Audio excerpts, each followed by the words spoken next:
The Indie Council is in session. Welcome, everybody. This is the place for the leading voices from across the industry to gather to talk news, indies, and everything in between. I've forgotten how to do all of this intro because I haven't done it in 2 weeks. I'm your master of ceremonies today, Jill Grote, the Indie Informer. And joining the council today, move over, Princess Peach. Here comes Mike Towndrow. How you doing, Mike? Hello. People who understand that reference will understand it very well. They'll And if you understand my don't trauma. understand that reference, please go track it down because it's great. Before we kick things off, I have a very important update for y'all. I'm ready. Oh, is this not going to work? Hold on. I'm figuring out how to open an audio file on my phone via Discord. There we go. Okay. This is from one Jacob McCourt. Okay. Y'all, there is a game's name that we were trying to pronounce and figure out the pronunciation. I was relying on Google Translate for this, but yes. the resident French Canadian. Oh my God, Instagram, shut up. Stop bleeping. Okay. Wow. That's how you say it. I've never heard it sound that Wait, good that's him before. saying it? That's him. That's his voice? He sounds like a machine. He does sound like a Like, he sounds like when you Google a word and then you click the little like sound icon to get the pronunciation. I mean, that's how I did it last time. Jacob's voice comes out of that, apparently. Yeah. Were y'all at his trivia panel? I think it was at PAX West, where he just randomly, like, one of the audience members only spoke French, and homie just switched on French on a whim. Jacob's so impressive. And somebody give Jacob a lot of money to do trivia constantly. Yeah. I mean, I have been to one of his. I don't know if I was at that particular session because I don't remember French being thrown around. But like, when he does stuff, it's amazing. Someone really needs to pick him up as a long-term thing. I don't know how we got onto this love fest for Jacob McCourt, but he deserves it. Yeah. Also on the council today, early bird getting that worm, Janet Garcia. How you doing? Hello. I've been waking up early. You've been waking up early. That's the reference. That's literally the reference. There's no deep meaning to that one. I'm just really impressed because like I'm not that kind of person. I came back from Ireland and the time difference had me getting up early and I was really proud of myself. And now I'm like slowly sinking back into bad habits. But Janet Garcia's out here like sun's not even up yet. Like getting things done. I'm trying. I thought, so what's late for you though? Because I feel like knowing you, you're like, I slept in. It's 7:54. Yeah, it's 8:12. I like to start my I like to get up at 8:30 if I can. I think that's like kind of normal. Yeah. It's like right, like it's definitely not. I wouldn't say you slept in if you're up at 8:30. No, you know what I mean. But I've definitely slept until like if I know I have something that's already like posting, like an embargo went up and I'm like scheduled ahead of time. I'll go till maybe 10. Like I'm fine with that. I don't go to bed at a decent time. Like that's anybody who expects of the three of us who stays up the latest, my hard money would have been all over Mike. Is it not Mike? Is Mike not up till 9 a.m.? No, you go to sleep so early. According to what you told me. I usually try to go. I head to bed at like 10:45 maybe, but then my God. But then this is during the weekday or during weekdays. But then I'm doom scrolling on TikTok until like midnight, probably until the melatonin kicks in. Harley will wake me up at 3 a.m. and then I'm back scrolling on TikTok or Twitter or whatever it may be. Yeah. I cannot sleep nowadays. I cannot sleep past 9 a.m. and it drives me nuts. Even on had weekends a stereotype of you in my mind, and I appreciate it. It's shattered. You know, it's been shattered. I hope everyone else is as equally shocked as we are because when I learned that, I just didn't know who Mike Towndrow was anymore. Back in the day, I was a little sleep paralysis goblin. Yeah, I believe it. What I don't believe is that we actually got an answer to a question we have been posing for the last couple of podcasts as to why May 9th is so popular, thanks to Nick Verge of Pop Agenda, who just reached out on Twitter for Janet, I believe, who was asking this question of like, why is May 9th such a thing? And so Nick has given us some of Pop Agenda is in charge of things like Little Kitty Big City, Another Crab's Treasure. Like, they are a PR company, and here are 3 reasons why May 9th seems to be so popular with the indie scene. Number 1, according to Nick, the previous week is Golden Week in Japan, and there are other holidays in Asian countries. So they're trying, it seems, to kind of miss out on that, so they're not caught up in that week. Number 2, May 9th is when Ludo Narracon starts, so narrative games want to line up with that. That makes sense. Number 3, week after is Steam's Endless Replayability Fest, so you want to be on sale. If your game has that kind of gameplay loop. Yeah. It was, the getting a question answered, it was like, whoa. Which honestly, maybe, and obviously it would be more work, but maybe it would have nice results like this. Like, maybe we should be gathering some of those questions and like, because we do know people in the industry that could potentially answer. But yeah, this was such a pleasant surprise to a very just general tweet of, hey, like, what do y'all know about May 9th that the rest of us don't? Like, what's up with May 9th? And the fact that there really was an answer, which it's funny because hearing this answer, on one hand, it's surprising that there was something more than a coincidence. But on the other hand, it felt like a relief that, like, we're not just, this isn't just some random lining of the stars. Like, there is actual strategy beyond like throwing a dart at a date, which obviously like is always going to be strategy behind the date that you pick. But we also know ultimately there is no magic window for game releases.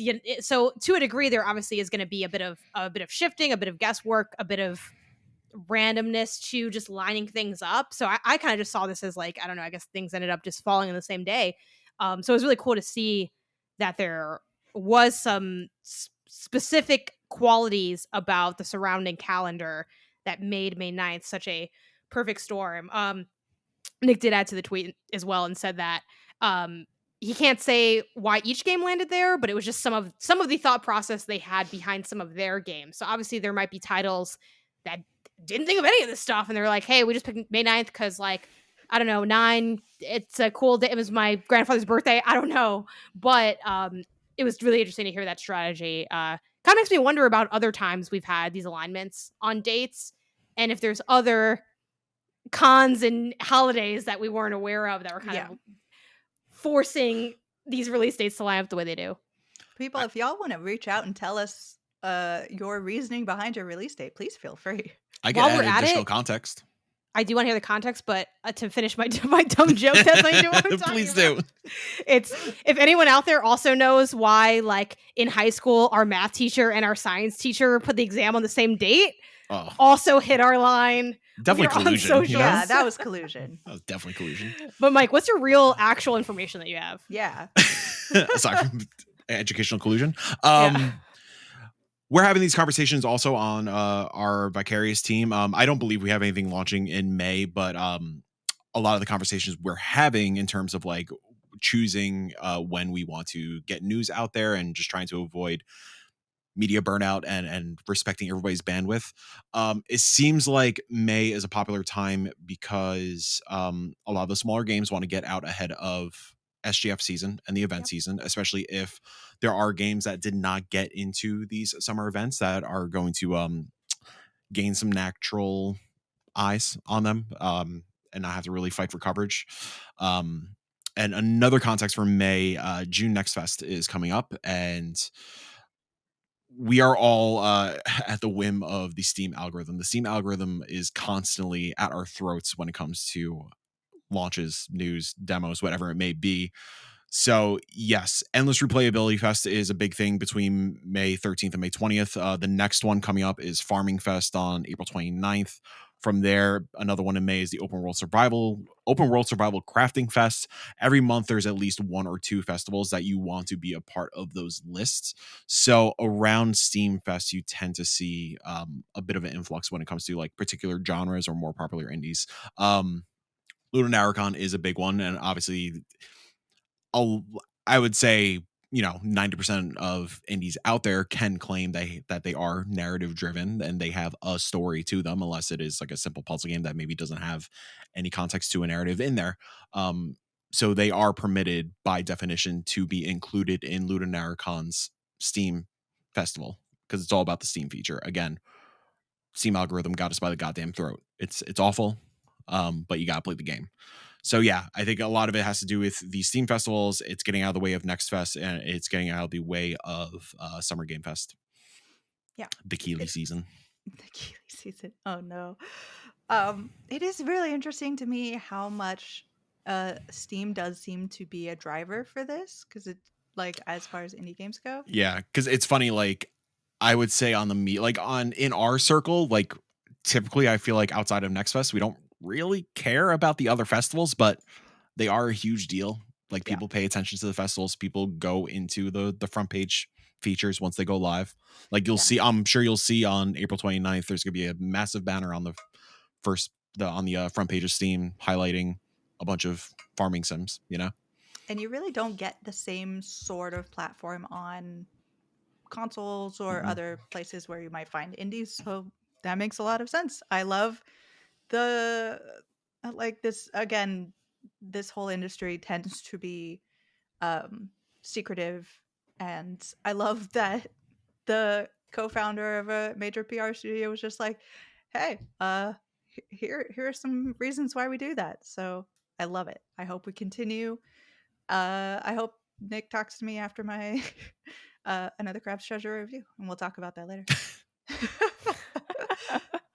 But well, now he kind of has to, because it's like the spotlight's been shown or shined. I hope so.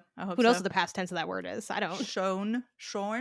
No, shorn is when you cut something. Shinned. Yeah, that's it now. Speaking of Ludonarracon, I didn't think Shind would break Janet. Yep. That's where we are. We just have a lot going on. We do. 15 minutes into this podcast, we're going off, y'all. Everyone just take a nap. Ludonarracon 2024 is just around the corner. It is starting up, of course, on May 9th, and it's running until May 13th. Official selections include a lot of games that are already out at that point. I noticed Yes Your Grace is there, but is that Snowfall? Yeah, I think that's what it says down there. So that's exciting. Pacific Drive is on there. We have now I'm just catching things that are catching my eye are things that are not out.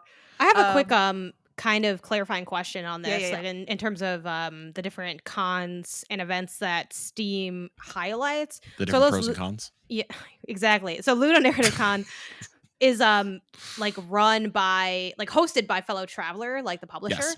Yeah.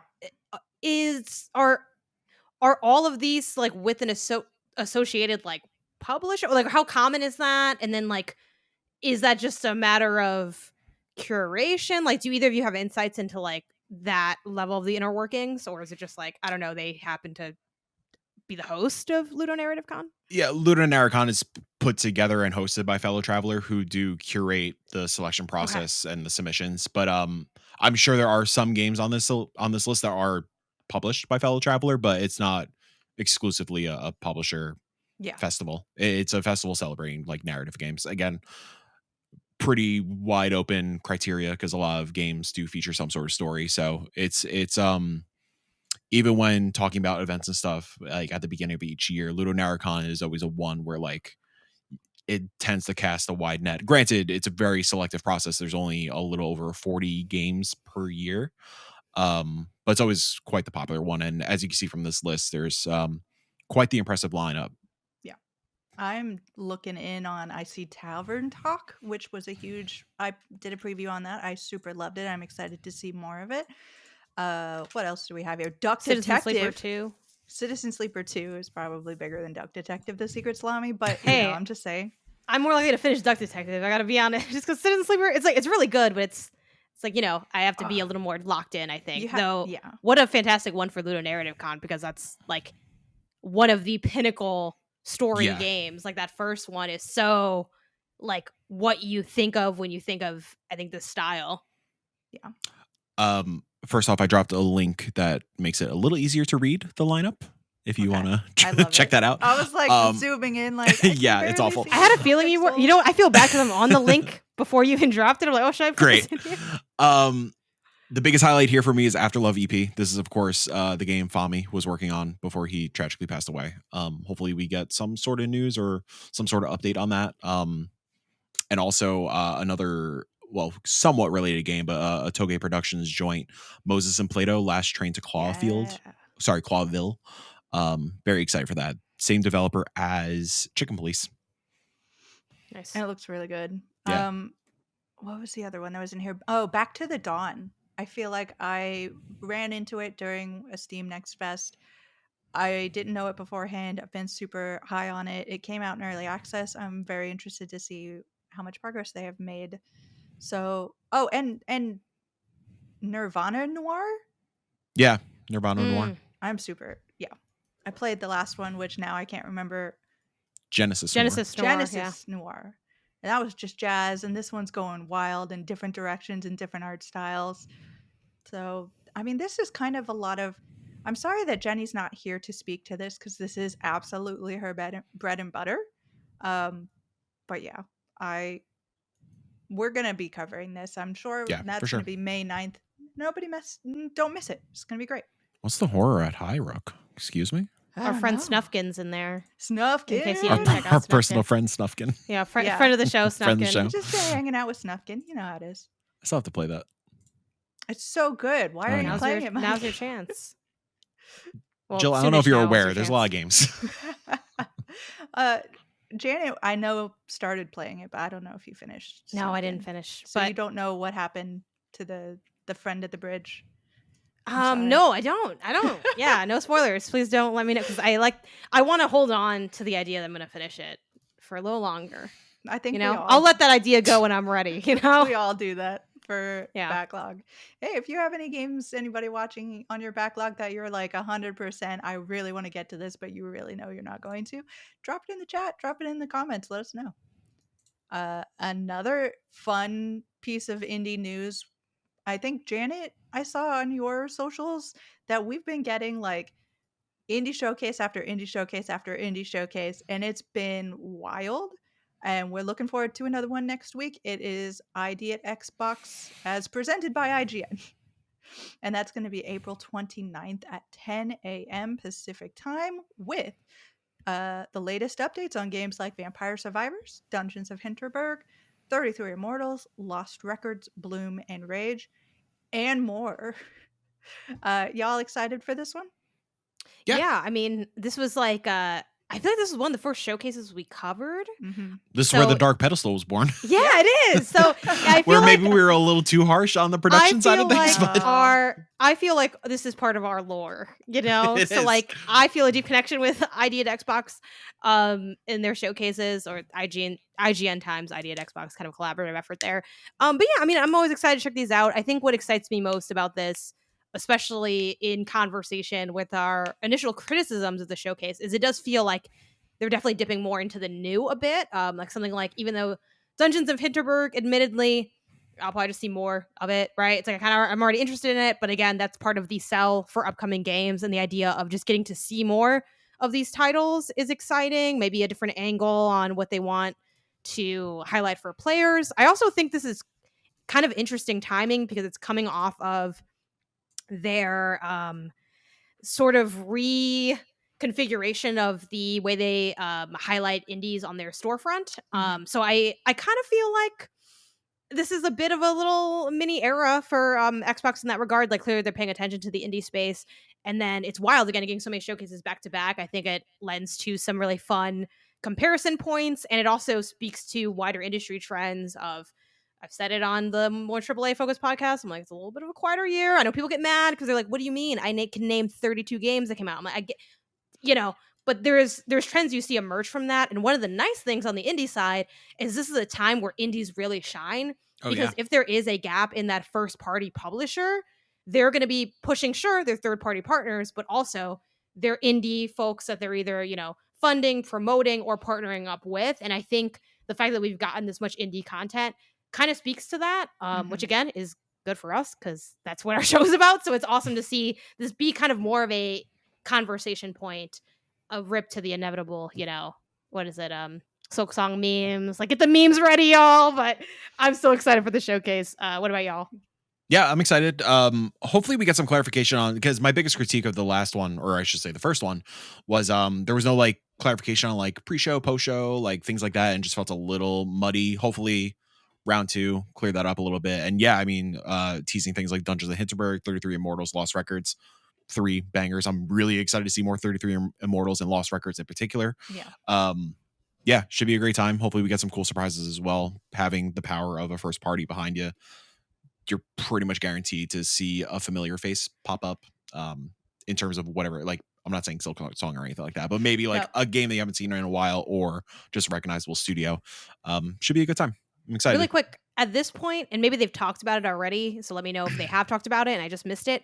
Is Vampire Survivors basically like in that Among Us zone where they're like, we're riding this for a minute? Because I know they were at like the last like ID at Xbox. Like, do y'all anticipate there just to be like kind of continuous updates to this for a while? Okay, so we're kind of just sitting in the Survivors for a bit. We're gonna see more of the Contra DLC, is my guess. I think the Contra DLC is out this week. Is it? I think so. We'll probably still see it though, because if they just, you know what I mean, just as a hey, in case you missed it type situation. But it's interesting kind of seeing, I think, that trend emerge too, of like these indies that pop off in a huge way and then get kind of ongoing support depending on like the stylization. I mean, I guess we saw it with Dead Cells to a degree too, with all this DLC. I lied. Vampire Survivors is May 9th. It's May 9th, like everything else. Oh my god! Right? Yeah, when else would it be? Of course. Yeah. Can we do a quick like recap of May 9th? Yeah. I have it open right now. Honestly, like, can we do a weekly May 9th watch? I know May 9th is like in 2 weeks, but every week I want to hear what's up with May 9th. I got it open at the moment. Okay. It's Little Kitty Big City. Yep. Mm-hmm. Animal Well. Yep. Mm-hmm. Crow Country. Gift. Is that 9th or 8th? According to releases.com, it's 9th. Oh, releases.com. Let's see what we got. Vampire Survivors. It's the 8th. Suck it. I'm staring at it. It says May 9th. I'm looking at the Steam page. says It May 8th. says May 8th. All right, well, May 8th. It's fine. Most people are going to Whatever. pick it up on the 9th. We'll throw it in there. Gift looks really good, by the way. Yeah, it does. Vampire Survivors, 1,000 Times Resist, which is also part of Luminaricon. Corpo Nation comes to consoles. And Indica obviously pushed forward. But most importantly, the Pac-Man Battle Royale also comes out. I don't know if y'all are keeping an eye on the Pac-Man Mega Tunnel Battle Chomp Champs. Try to stop me. Yeah. You can't. Upper on my mind. For unfortunately the people that do watch this on video, I did drink out of this while the lid was still on, and I'm like, I hate when that happens. Like, and I'm like, what am I supposed to do now? You know, like, can't just back away. You have to address it. I appreciate your bravery. Thank you. Paladin's got a May 15th date now. Also, like May just in general is a nightmare. It is wild. Yeah, I'm starting to look at the 23rd, and I'm getting nervous as well.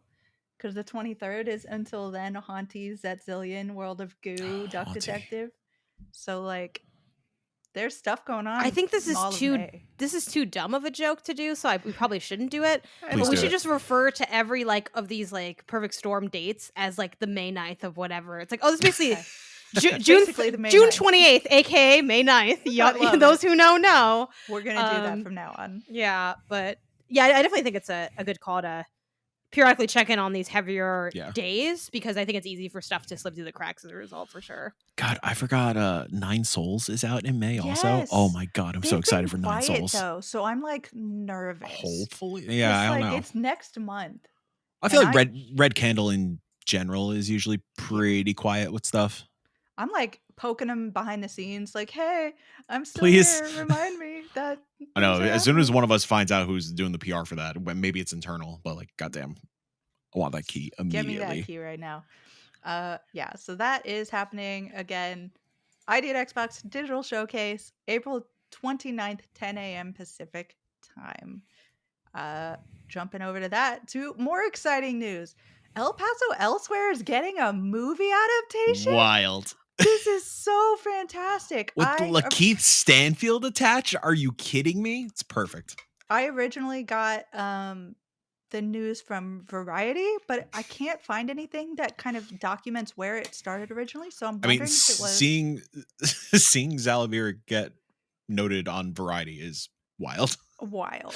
Absolutely. So I'm wondering if this was some kind of like a press release It probably situation. was. But according to this, hit neo-noir video game El Paso Elsewhere is heading for the big screen in a new film adaptation. Academy Award nominee Lakeith Stanfield, The Book of Clarence, Judas and the Black Messiah, is in talks to star in and produce with Lorenzo de Bonaventura's. Nailed You it. can't put that name twice in here. I'm not saying it twice. Pictures. The Transformers and G.I. Joe franchises. Colin Stark would also produce. Released in 2023, the indie game El Paso Elsewhere was developed by Strange Scaffold, the development label of BAFTA-nominated game developer, writer, and voice actor Sally Wheeler Nelson Jr., also a friend of the show. So this was not something I had on my bingo card this year. I'm super excited. I can't believe it must have been happening for some time if we're already kind of reaching out for casting, if we're hearing about it. So, like, at what point did we have this man on our show and he was just keeping this under wraps? That's the question I want to know. Yeah. We're going to have to reach this out. We don't have any real firm dates on or details on like the release date or anything really going on with that, but it does seem like it's in the works. So, everyone get excited and keep an eye out for news on that.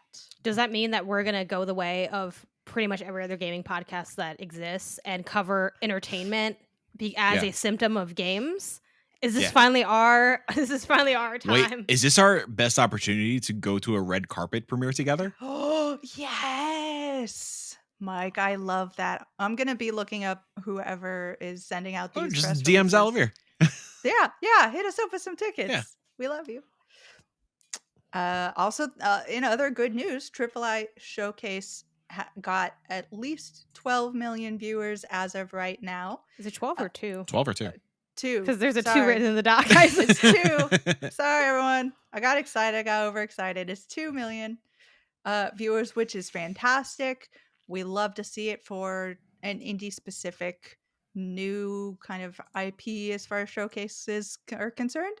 And the AAA Initiative wrote this on their socials and did include at the end that the showcase will return. And that was a question when I spoke with them at GDC, not being sure about how things were going to go or how interested people were going to be.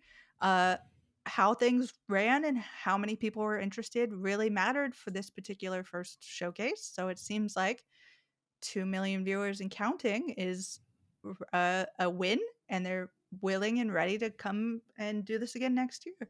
Are we excited about this? Are we happy to have another indie showcase? What are the thoughts? Yeah, always good. Hey, Triple I, tell me the date under wraps so we could avoid each other. Okay, thanks. Yeah, that'd be great. It's always a good thing. I'm happy for them. Happy that people are excited about the games that were shown off. Yeah, pretty much same. I am curious, and it's not really. Unfortunately, everyone else doesn't really like have much transparency for like their like the bit of the big showcases that ended up happening. So it's tough to know like where exactly does this compare. Like I looked up the just off like YouTube v YouTube off channel proper. Like they're at like 141K on their specific channel versus like Nintendo's Indie World at 840. And I'm like doing the janky math. I'm like, that's probably like really good, right? Because it's like obviously like that gap is huge, but Nintendo is gigantic. They have like who knows how many million people on their channel. So I think this definitely does speak to, again, the excitement, the attention. We've obviously 9.4 million subs is what Nintendo has on their channel. We've obviously already spoken to the pros and cons of like, which one of the indie showcases really like gets the most attention. Why is that? What does that mean about like who we are as consumers and who we are as an industry? So like, I feel like we already unpacked that in the last show. And yeah, at the end of the day, like, despite all of those conversations, like having more showcases is generally good. I don't think there's really, I think the only time we run into like a max capacity thing is when we had that weird summer where it's like, is E3 dying? What if every website was like, come on through for announcements? And it's like, I feel like you just need some ad space. It got kind of weird, when, like Keighley claimed Summer Game Fest between June and August of 2020, where there were just scattered things happening and nobody knew what the fuck was going on. There was a mess. So I will say, like, other than that happening, generally having stuff, especially I think outside of that season, is good. So yeah, I'm excited to see how much they're going to stick to the format they've established and what changes they might make and why they might make them. Because again, I'm just a nerd for the the meta of the show. It's like how they order it, how are they talking about it, like what do the lower thirds look like? I think we all geek out over that. So shout out to their 2 mil. Here's to more. Here's to more. Here is to more. Can I share a scoop exclusively on the Indie Council? I'm so ready. Scoop it. The next 6-1 Indie Showcase is no longer August 29th. We'll be announcing a new date very soon. May 9th. Wow, that's wild. It's on May 9th, and we already shot it. Bold. No, that's cool. Want to get the hell out of the way from PAX and Gamescom this time around, and just give indies a better fighting chance of getting more eyes on them and get away from a lot of the noise of summer events and whatnot. So makes sense. New soon. Makes a lot of sense. Everybody, you heard it here first, and keep an eye out for that. The official reveal, I'm sure, will be on 6-1 Indie, but very close afterwards, it'll be here. Yeah. I'll give you an exclusive for an article. I don't care. Speaking of 6-1 Indie exclusives, let's move over to our topic of the show. Our Steam playtests the new Hotness. Obviously, we are currently seeing the wave of people playing the playtest for Hades 2, and that's kind of what brings us up. I think at this point, Mike, you're still the only person who has that playtest. So, yep. Sorry, y'all. I want to talk a little bit about what a Steam playtest is and why it was originally introduced and how Valve thinks about it as a structure system. So let's just go. I have a little link over here I'll put in the description so y'all can read it if you want. But Valve talks about it thusly. Steam Playtest gives developers a free, low-risk way to get playtesting data for their game without stressing out about Steam keys, user reviews, or wish lists. By using a separate child app ID that is associated with but separate from your main game, you can do the playtesting you need without interfering with your main game. And I'm going to jump down here to the frequently asked questions. And it says, why did Valve decide to work on this tool? And they answer, the new Steam playtest feature came out of repeated requests from studios, large and small, for a way to run a limited, lower risk playtest with live customers. Dev teams wanted the freedom to run a playtest without stressing about their user reviews or interfering with their wishlist numbers, but they also wanted the control to start, pause, and end their playtests. We hope this new set of tools helps developers get closer to their players and make better games as a result. And there's a lot more to it. And if you like the kind of nitty-gritty reason behind these sort of things, go check this out because I'll put the link again in the description because there's a lot of interesting information here. But essentially, it's interesting, right? Because it's not attached to the main game. And I don't know how much it matters or it really doesn't mess with the reviews or it doesn't mess with the obviously one of the big distinctions for me is it's a free thing. It is time limited. It is limited in exclusivity, so you can choose who or who not to allow this to, unlike, let's say, a public demo where anybody has access to it who wants to, or unlike early access, which is another big Steam thing, where you pay usually to get in to be able to do this, and it has a long, as long as you want time. You, as a developer, you have a lot of ways to manipulate what that playtest is doing. But I think this has been around for a while, but Hades 2 is really popping off as far as this conversation is going. So I want to start this conversation off with just asking, would Hades 2 be getting this kind of attention with just the EA launch? Because yes. Okay, go ahead, Mike. Hit it. I mean, Hades 2 is exaggerated, sample, I guess, because Hades 2 is one of the most hype games currently, next to Shadow of the Erd Tree and Silk Song. So I think no matter what Hades 2 does, whatever Supergiant decides to do, it's gonna get the attention, it's gonna get the love, it's gonna get the numbers. Um, Inviting people into a playtest, I think for something like Hades 2 is surprising. The way they're doing it, it does. I get the impression they are genuinely doing it for playtest reasons, for technical reasons. We might have talked about this last week. I wholeheartedly believe that this is shadow dropping in early access during Jeff's show. So maybe yeah, it's just an excuse or not excuse. It's an opportunity to just make sure everything's all buttoned up and good to go. If this was anything else, let's say, for example, Dungeons of Hinterberg also has their playtest invites open. Like, I'm Yeah. curious if we see this kind of hype and excitement around Dungeons of Hinterberg. I don't think so. Um, Not anything against the game. I'm very excited about the game. I think it looks fantastic, but it's no Hades 2. But playtests are super cool. I like that. It gives developers the opportunity to actually see the data and see people playing. And yeah, I do like the idea. While I'm always up for not gatekeeping content and letting as many people play as they want to, depending on the game, depending on the situation. And Hades 2 seems to be fitting that situation quite well. Let a few people in at a time, especially when you have high demand. And yeah, why not take advantage of that demand and spur up the hype even Yeah. more?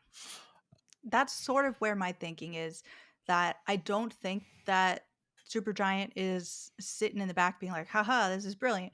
But like, as a person who covers games, it's sort of a genius like media strategy, because you do get a kind of like when Netflix releases a hype show episode after episode after episode versus like all at once. You have people continuously gathering to talk about this game. So every wave, Supergiant on their socials will be like, okay, we just sent out the next wave. And then that all the people who don't already have it like rush into their Steam to see if they have it and go online, and they're interacting with this game, and it's getting more and more like uh, oxygen from the room just because of the fact that they are doing this kind of wave invite system.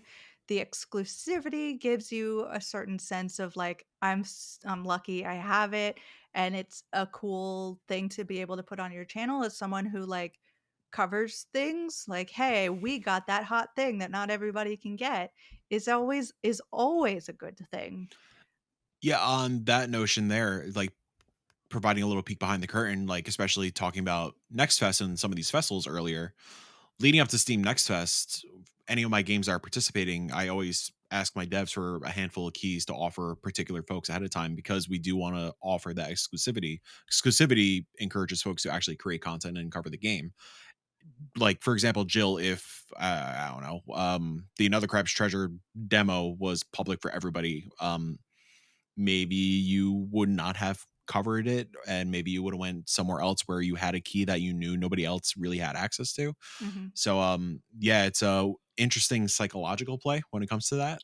Not saying that we try to manipulate our media friends and our influencer friends, but yeah, trying to offer that exclusivity is definitely a huge aspect when it comes to these kind of situations. Yeah. Janet, what are your thoughts on this situation?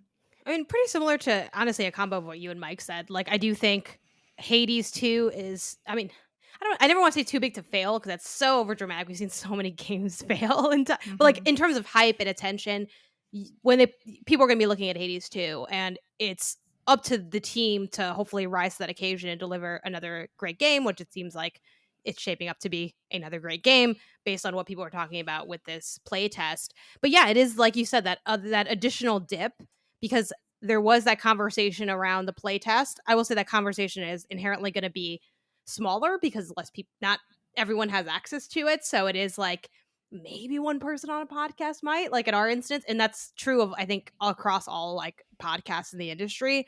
But at the same time, it's kind of the perfect storm because like Hades 2 is always going to get coverage kind of anyway because it's Hades 2. So it's like this nice mix of having that like different points of attention. There's of course the Hmm. early access, and then the 1.0 review is going to be a big deal as well. But ultimately, I agree that I think they're mostly doing this for the sake of getting an additional layer of playtesting, I think hype generation is definitely a secondary thing because if Mike's prediction is right, it is probably, I imagine the team cares a lot more about making sure that this game is as good to go as it can be for being early access. Obviously, early access, part of the point is that it's early, things are still being tweaked, but an early access game is still a game that can be purchased. And for that reason, it does need to be of a certain quality. And I think this playtest, on top of providing a little bit of a conversation boost, it's also an additional layer of assurance that, hey, early access is going to go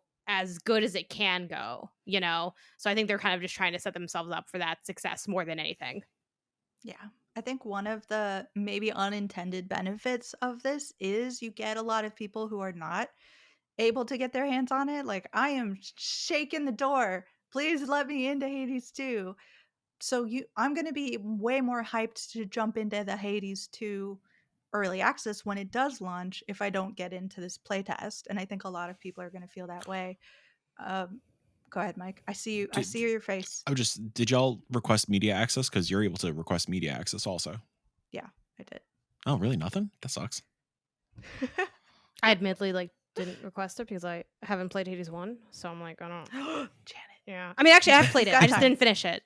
Okay. Because it's like one of those things, I was classically dancing with the ego of like, do I want to like knock down the difficulty? I know it has this great dynamic difficulty, but also it's like, I'm kind of right almost there. And then it's like, and then, the rogue drama, as good as you can make a rogue, Yeah. I still have to do a bit of work. So it's like, Same. I don't know, like, I'm going to get there. We'll see. Actually, I don't know how much time I have, but personally, I am a big, like, as a player, and even honestly in terms of content, like, I do prefer to just hit up a 1.0. Like, I think early access makes a lot of sense. I'm glad Yeah. games do it. I know it's kind of, we're also moving the conversation to like, what are the benefits of it? I think it's awesome. But for me, as both a player and someone that covers games, I would rather just cover it when you say you're done. Like, I think there is perks to, sure, getting in, and obviously it's great that communities can form around these games that are like, in it, like hardcore, like in the Discord, making the memes, like those communities carry studios and titles. Like, they're so important. Like, I don't want to Yeah. disparage that. That's just not who I am currently. Like, maybe there is a game that I'd pop for at that level, but I'm like, if I'm gonna have to, like, let's make it up, right? I write a review or I write an article. If the stuff I know might not necessarily be obsolete, but like the story is not done, I'm like, cool. Well, let me know when you're done, and then because I don't want to have to go over. It's like, I'll just go when you're done, and that's if I'm Yeah. lucky. I might not even show up when you're done, honestly. But like, I'd rather just, if I'm gonna put in the time, I'd rather personally wait. That's just been me, and yeah, even as a consumer, I can't imagine. There's very few titles where I'm like, I'm gonna be there like day -1 because there's day one's already hardcore. Like, if you're early access, you're in there, you're like Session posted up with the 0. team. It's like, Mhm. that's a lot. So that's my stance on it. But what do y'all dip into early access a lot, like as players, like outside of just wanting to like cover the game? Like, what's your vibe for it? Yes. This Like Go ahead, Mike. when Hades 2 drops, I'm gonna buy it day one. And that's as a player, not somebody who wants to cover it. Like, I'm guessing Hades early access is going to be the technical test, like the first biome, the first boss. I don't expect much beyond that. I mean, maybe Supergiant surprises us with 2 biomes, maybe 3. Who knows? I don't know how big the game is planned for 1.0. But Janet, you are not alone in that thinking. Like, there are a lot of people that do wait for 1.0 versus early access. If I may reference one of my clients right now, well, I guess technically a former client, working on this roguelike called Vellum. It's like Risk of Rain 2 inspired. They launched into early access at the end of February and did pretty well, but we noticed that wish list just shot up quite drastically on the back end, which is a great indicator of like, yeah, people are interested in the game, but they just want to wait for 1.0. So yeah, you're definitely not alone in that notion as a player and as a person on media. Yeah. I have two thoughts on this, and I want to get to my life as it is currently. I think back at Game Informer, I did have this discussion with Darkest Dungeon 2 because I am a huge Darkest Dungeon fan. I was absolutely going to get it day one. There was no question about that. And as someone who covers games, when the early access dropped, it was basically a no brainer. I was going to check that out. Um, but I did write is this enough to get me on board as an early access person in general? And I kind of fall with Janet on this one. It's hard for me to get into a game, and there's something about my brain that's like, okay, check, you've played the game. And it's so hard to drag myself back, even though I know I haven't finished even half of the game. Like, I haven't gotten through all the biomes, I haven't done any of the quests, I haven't completed the narrative. There's something really hard for me about jumping into a game early and then seeing it later, or not seeing it in its final form and like, this isn't what I remember. Now I have to readjust my thinking as to what this game was. One of the big Darkest Dungeon examples of this in the original Darkest Dungeon was when they introduced corpses, was sort of late on in the development process for early access. And people just went nuts thinking like, they've ruined the game. This is terrible. And you do have that sense of like, even though you know it's early access, even though you have committed to the idea of like, this is a changing thing, this is an early thing, um, it's still really hard to see something you have grown around as a player, you have learned all of the ins and outs, you've learned all the secrets that, and then they're suddenly not there anymore and they've changed completely. Um, so like, there's a lot of difficulty there, but it also makes me wonder what life would have been if I'd never covered games. Do y'all ever think about that? How like, how different your life would be? And I can't go back and not do that anymore. That's always going to be a part of my life. So I wonder how much of my thought process about early access is stemming from the fact that I am so blessed to be in a position in games where I do very often play games before they come out, and I am able to get my hands on and see like, oh, I am really interested in this game. I think most recently, like my preview for Lorelei and the Laser Eyes was not a game that I expected to really fall in love with, but I did when I actually jumped into it. So you do get that a lot of the time where you're playing games early and you're doing that because, or I'm doing that because I'm in a privileged position to be in games media and be able to share that with people. But if I was just Jill, the game fan, waiting for Hades 2 to come out, and I'm super excited, like, this is an opportunity that I don't get ever. So being able to like see behind the curtain has its real like backstage passes sort of allure about it.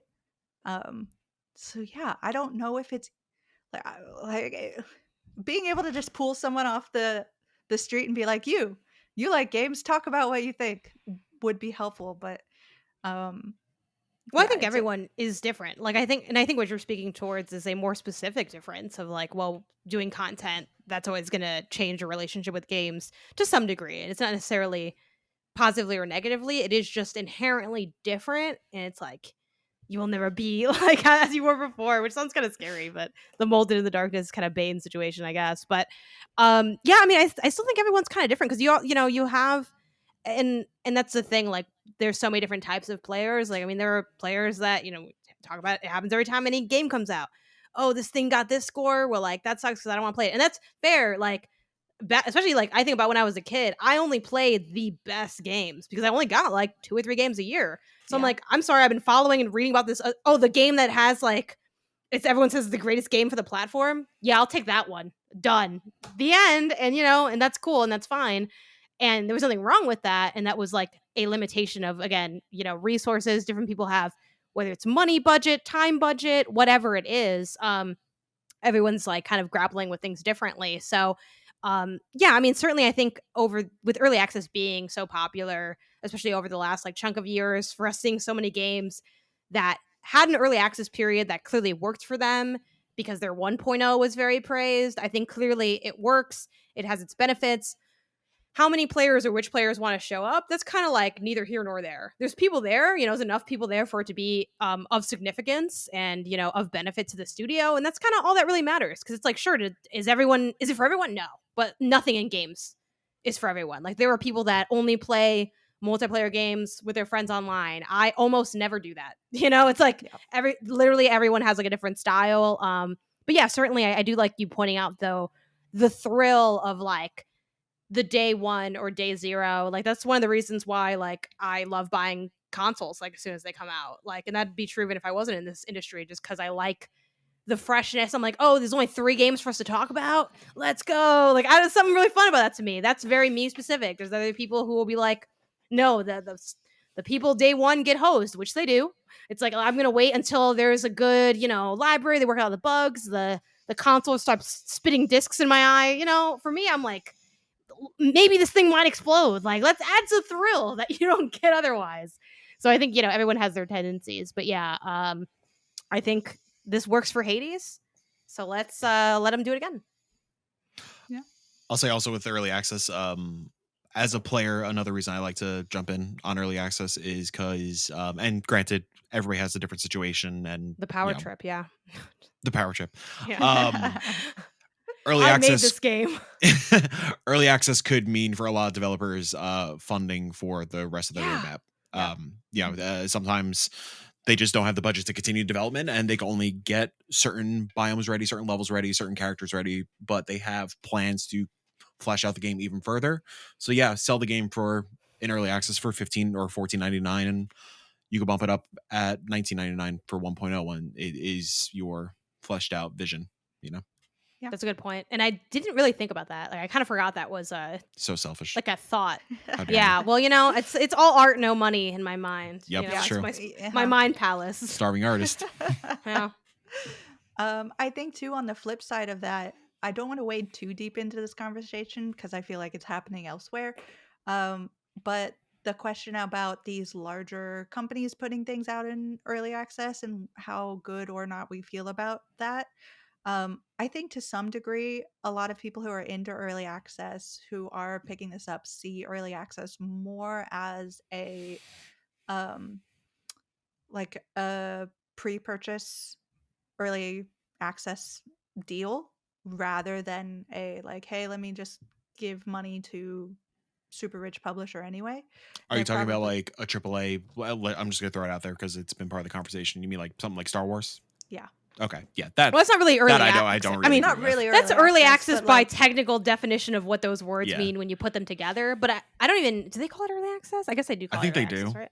Well, it's But because as you far accessing as, the like- game early, but it's early by like a day. I mean, it is early access, but it's not an early access period. You Yeah. know, which is more. It's not like a Steam early access thing, Yeah. which there are Yeah. bigger games that do this. Yes. So we can stick to Steam as well for this.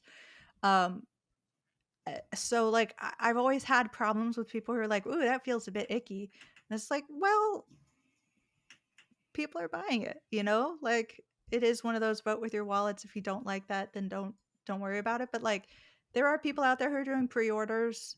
Essentially they see it as a pre-order where they already get to play the game. Yeah. Like, and that is a big part of this continuing genre of early access and playtesting and demos and what the difference between all of them is. I don't know, maybe Mike, you have more insight into the different data you get from these different types of things, or do they all sort of work in a similar way?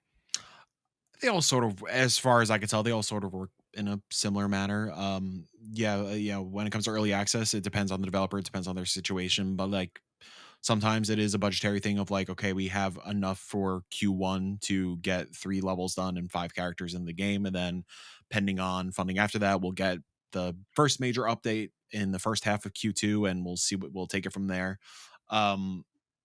Demos primarily serve the purpose of obviously player feedback, and like that's super important. Same with early access, like pulling on the Vellum guys a little bit again, like they're genuinely, and it sounds cliche, but they are genuinely building the game out with their Discord community, which is like such an awesome thing to see. They are very like they react super quick. I don't know how that 2-person team does it.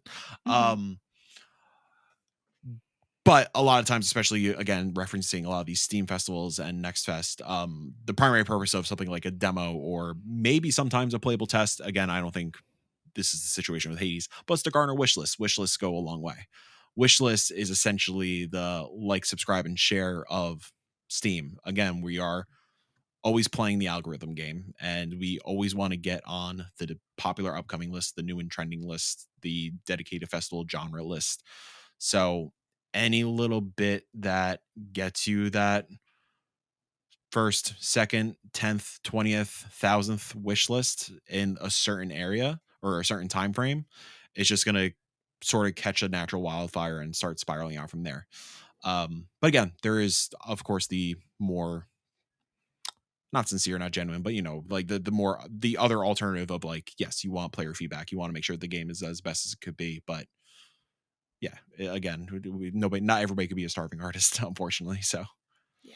I'm really interested to see if the success of the Hades 2 playtest and like probably unintentional hype that has been brought up around it in these little like drops and waves of invitations start to get repeated by other people to see if they can get that kind of buzz going for multiple weeks as well. So it's just like when you're like anytime there's a situation where some people are allowed to get in and some people aren't, you're going to have people talking about that and they're excited they finally got theirs. And now you've got people instead of the early access drop is today and everyone talks about it today and then don't talk about it again. Now you have different people every week for that month talking about your game, and I'm very like interested to see if you can repeat that. I kind of wish No Rest for the Wicked did the same thing so we could compare.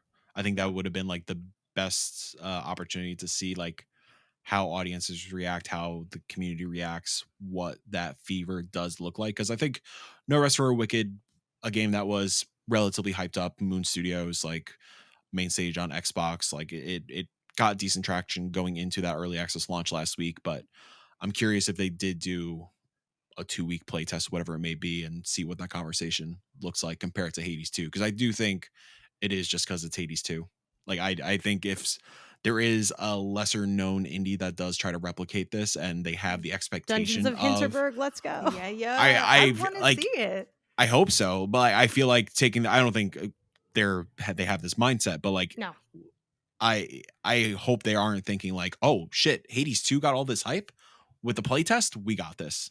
Because that's not gonna be the case. They're gonna be No. disappointed. I One mean, thing I I'm don't think that curious. they're thinking that, but I think there is going to be some conversation about how Hades playtest is going. Oh, Well, one thing I'm 100%. curious about is with the playtest, specifically the playtest versus a demo. And I get that the playtest has a different goal. Like a demo is like try out our game, and the playtest is like try out our game. And what did you think? Stares into camera or whatever. I don't know how much that's integrated. Well, actually, Mike, you can speak to this because you did the Hades playtest. Is there like a a prompt or like a cert so what's up with that? Like, is it just up to you to like send it somewhere? Because They like, probably I mean, they get the back end data. or is Like it just so it's all they'll just know back end if data? yeah, they'll know if the game crashes and whatnot. I Okay, mean, so like that's certain games you could embed like you could throw a QR sure. code up on a screen or whatever it may be, or join if the Supergiant has a Discord, like join the Supergiant Discord, provide Yeah. feedback that way.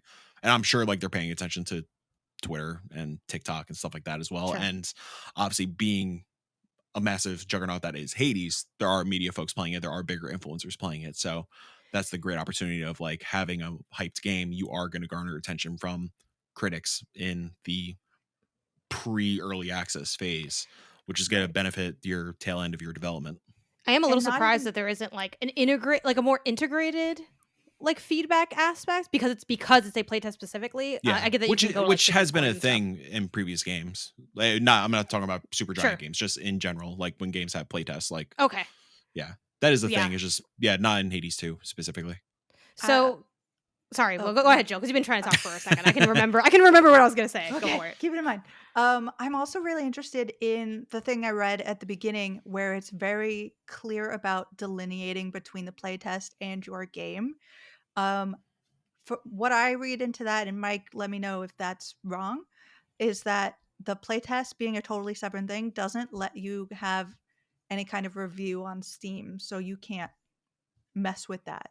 Correct. So I think as far as that's a really interesting distinction for a playtest versus early access or a demo. So demos, you can't do that either. You can't leave a review on a demo Okay. unless there is. So there's also a weird situation where sometimes devs will put a demo on their own dedicated Steam page, like separate from the store. And I Mhm. believe with that, you are allowed to leave reviews because technically that's just a game that's out on Steam. But let's say for example, like what I just look up. I just looked up a game. I don't know. Like Nine Souls, for example, has the demo out. I don't think you could leave a Steam review for Nine Right. Souls.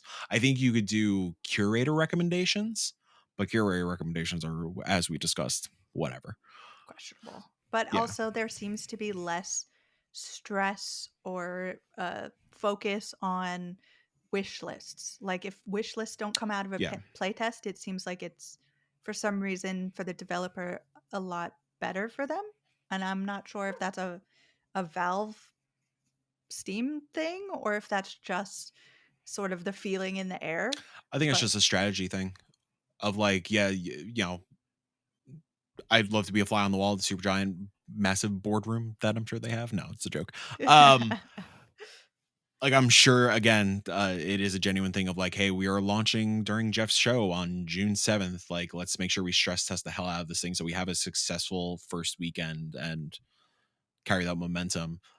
Same with Dungeons. I think a benefit that Dungeons has also, like they got their wish list through, or well, they previously got their wish list through, I think it was the Xbox ID at Xbox last time we first saw it. Mhm. They're going to get another wave of wish lists during the April 29th show.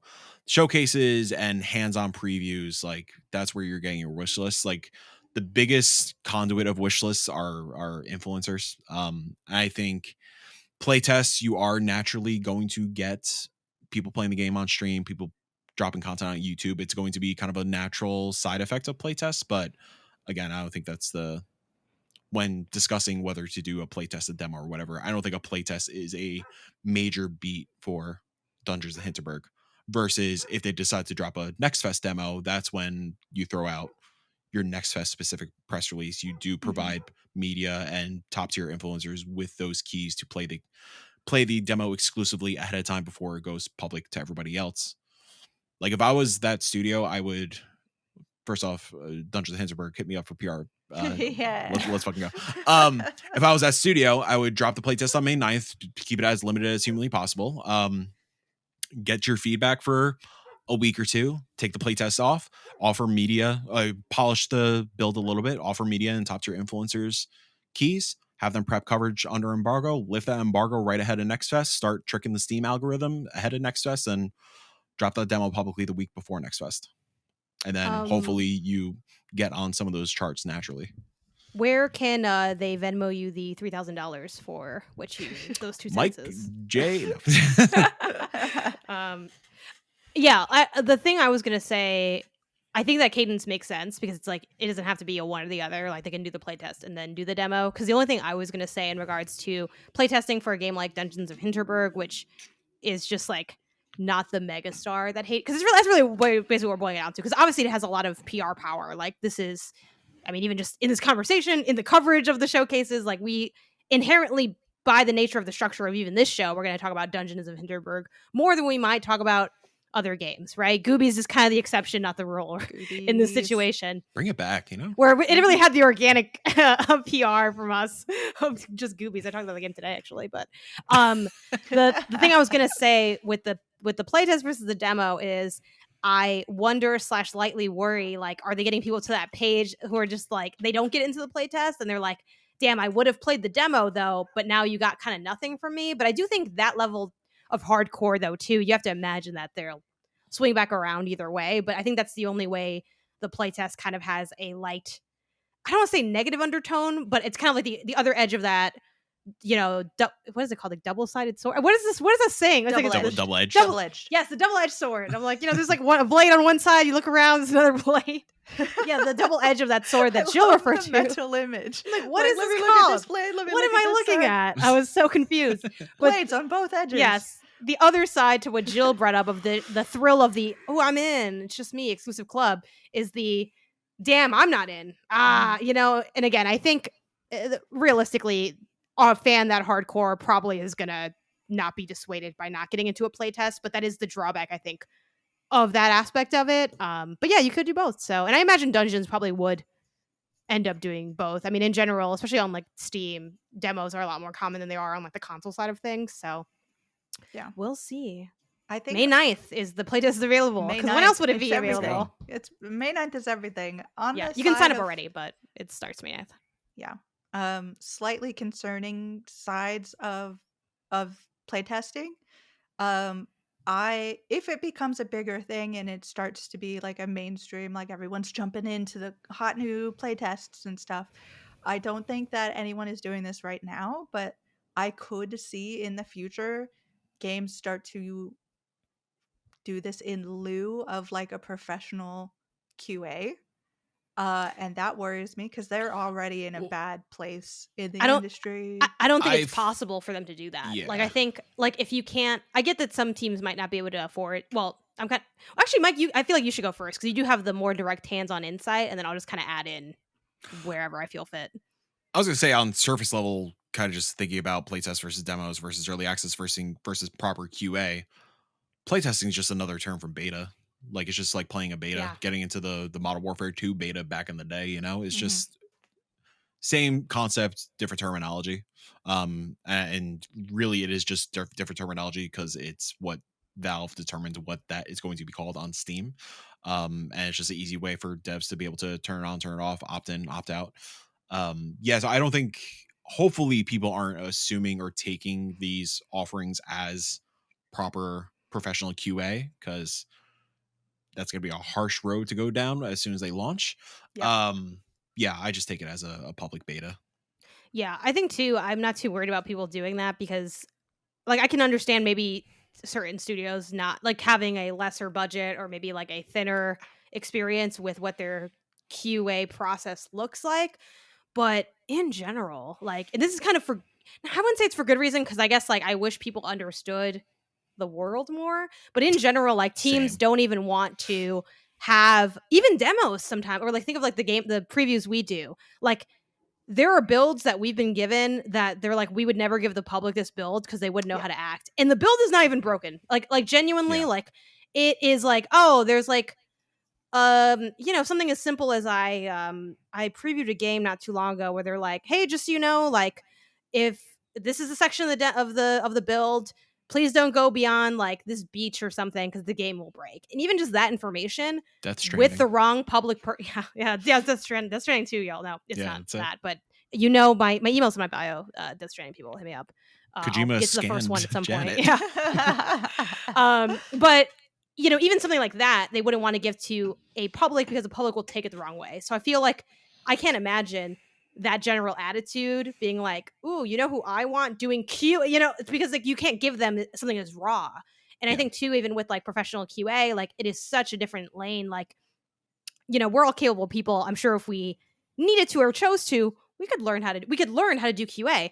But if you sat me down, you're like, "Hey, QA this for me," I don't even know what you do. Like I don't. I mean, I have a concept because I know a little bit about it, but like the things that QA testers are really doing, like which is again, hopefully this goes without saying to people listening, they're not just playing through the game and being like, looked good. Like they are doing like other stuff in there. They're like heading into corners in certain ways, putting in certain inputs. Like it's a whole nother scene. It's not it's like wild. like QAing something is not like, let me play it and then if it breaks, I'll be like, excuse me, it broke here. I mean, again, there is an aspect of that back and forth, dev watching whatever, but like it is totally apples and oranges. Like no one would ever drop in a playtest setting something that truly needed to be rawly play tested. Dude, and So yeah. kudos to Supergiant for doing this because if there was any little minor Yeah. thing wrong with this playtest, can you imagine the uproar of this?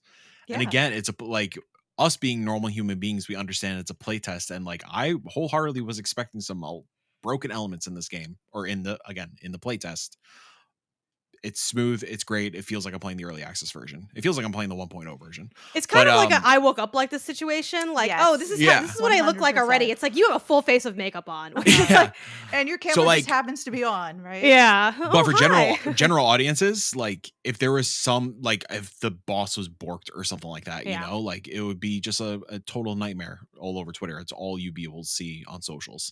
So Yeah. again, kudos to them for just not to put it like this, but for being brave and confident enough to do this ahead of early access.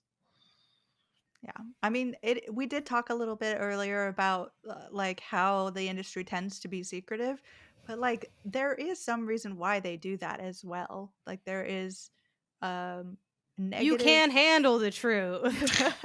There are people who are going to be negative about something Yeah. that they're not sure about, and that's unfortunate. But I like that playtests are happening for this reason. That maybe if we get more people used to the idea that games are pretty borked until they come out, and sometimes even then, you know. But Video games are held together with scotch tape and band-aids. Like yeah, people need to start understanding that. they're such hard work, and I appreciate everybody who attempts to do even the slightest thing.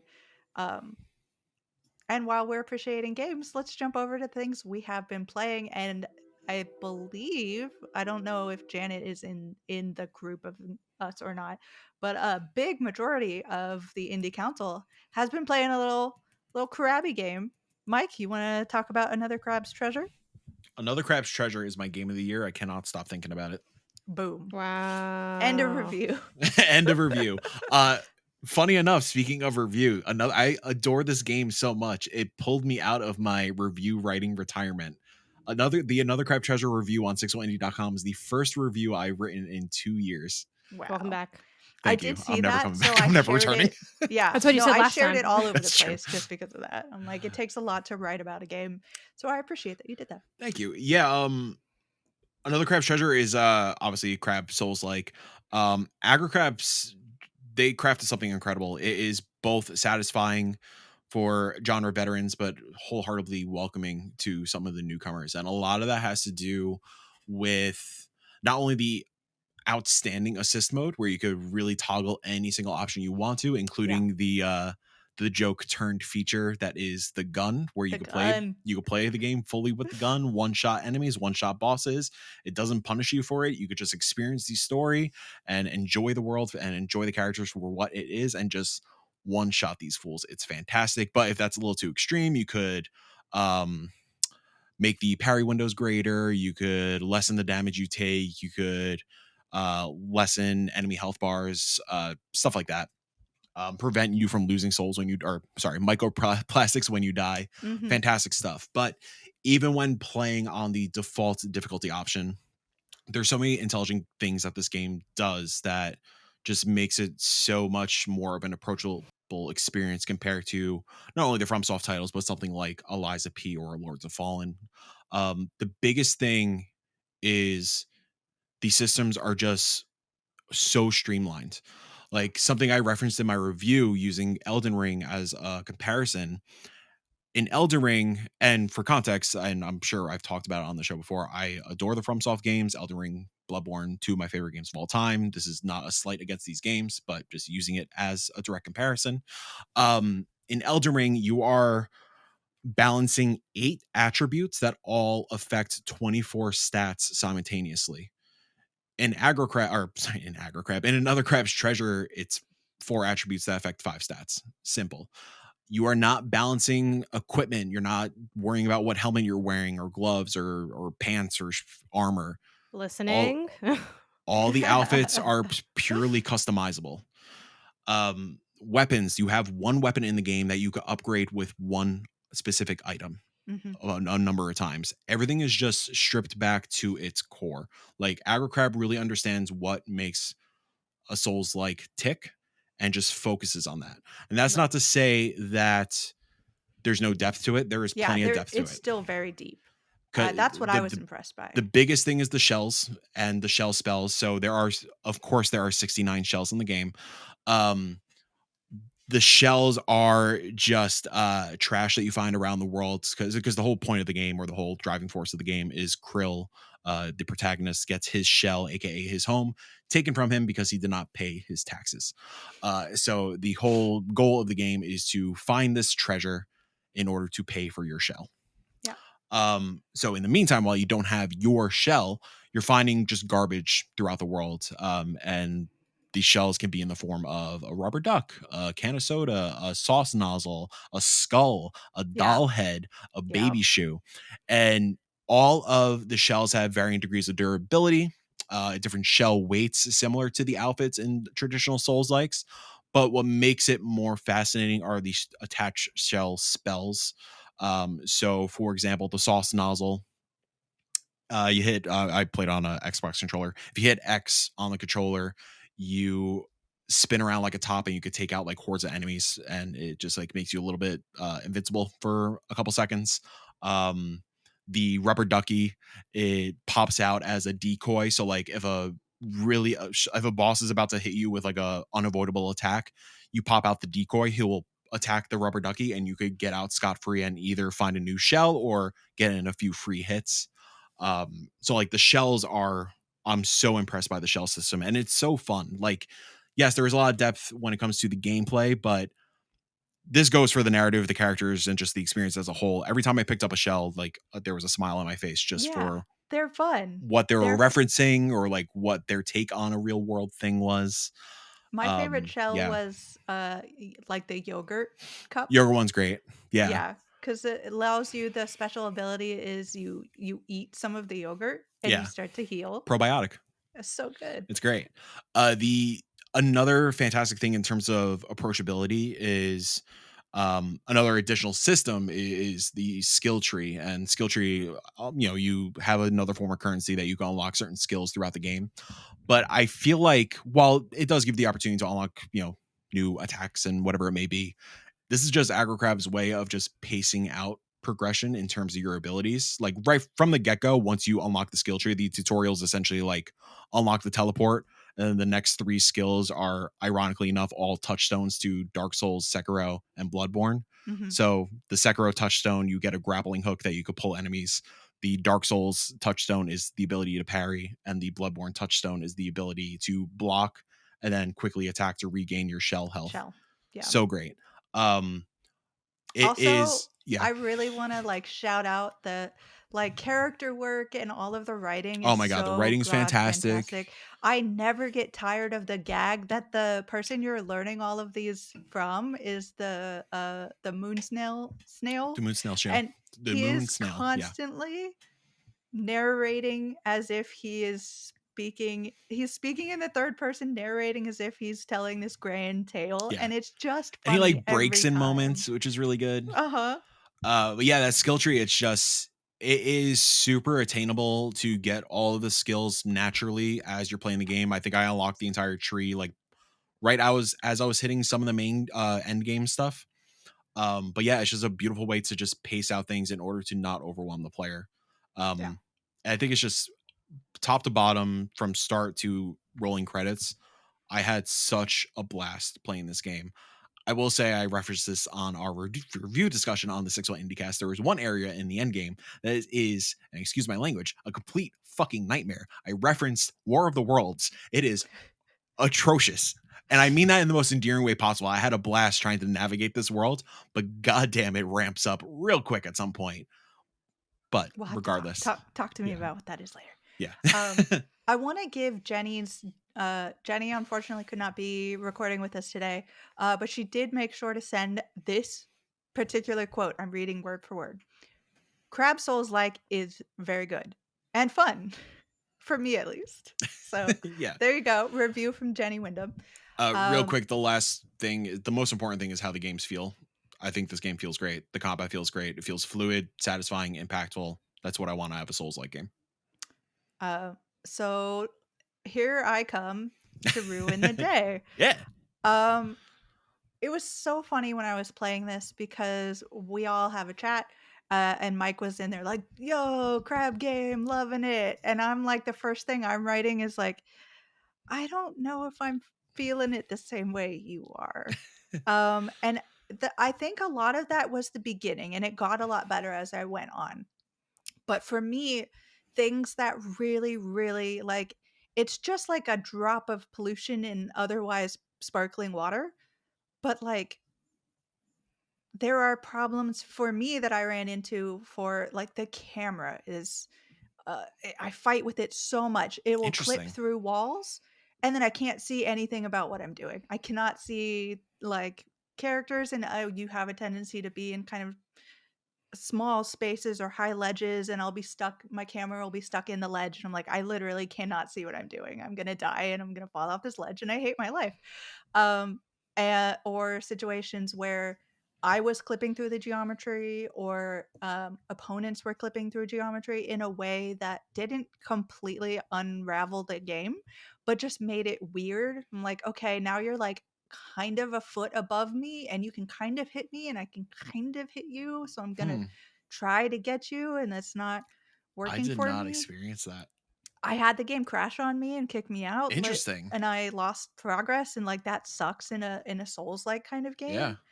I think an early fight almost broke me completely for this game, where I just felt like it was unfair. Like the game, you'll probably know who this boss is, but I don't want to ruin anything. But like the boss had a poison attack, and the poison also slows you down. I think he Um, is kind of brutal. So I was sort of like losing health Sorry. Something steadily about and that. not able Just to keep get out of going. the way fast enough.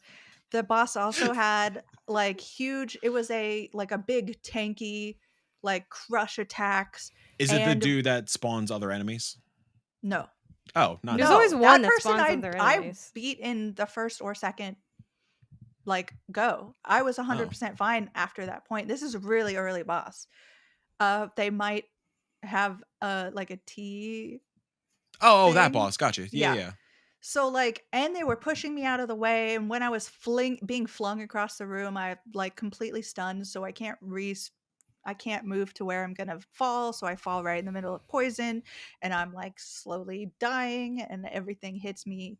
Either the first or second hit completely kills me, and I was just so frustrated that I couldn't get through any of this. Yeah, I will say, oh, hello, Amazon device, Jesus. Yeah, I will say when during my first playthrough, because I immediately restarted this on PlayStation 5. I also struggled with her towards the beginning. Don't say I mean, anything. Whatever. this isn't me. These are just words. I haven't started playing Through yet. this boss. This boss. I do wish the game made more of an emphasis of like, hey, you should probably explore for a little bit. Yeah. I also think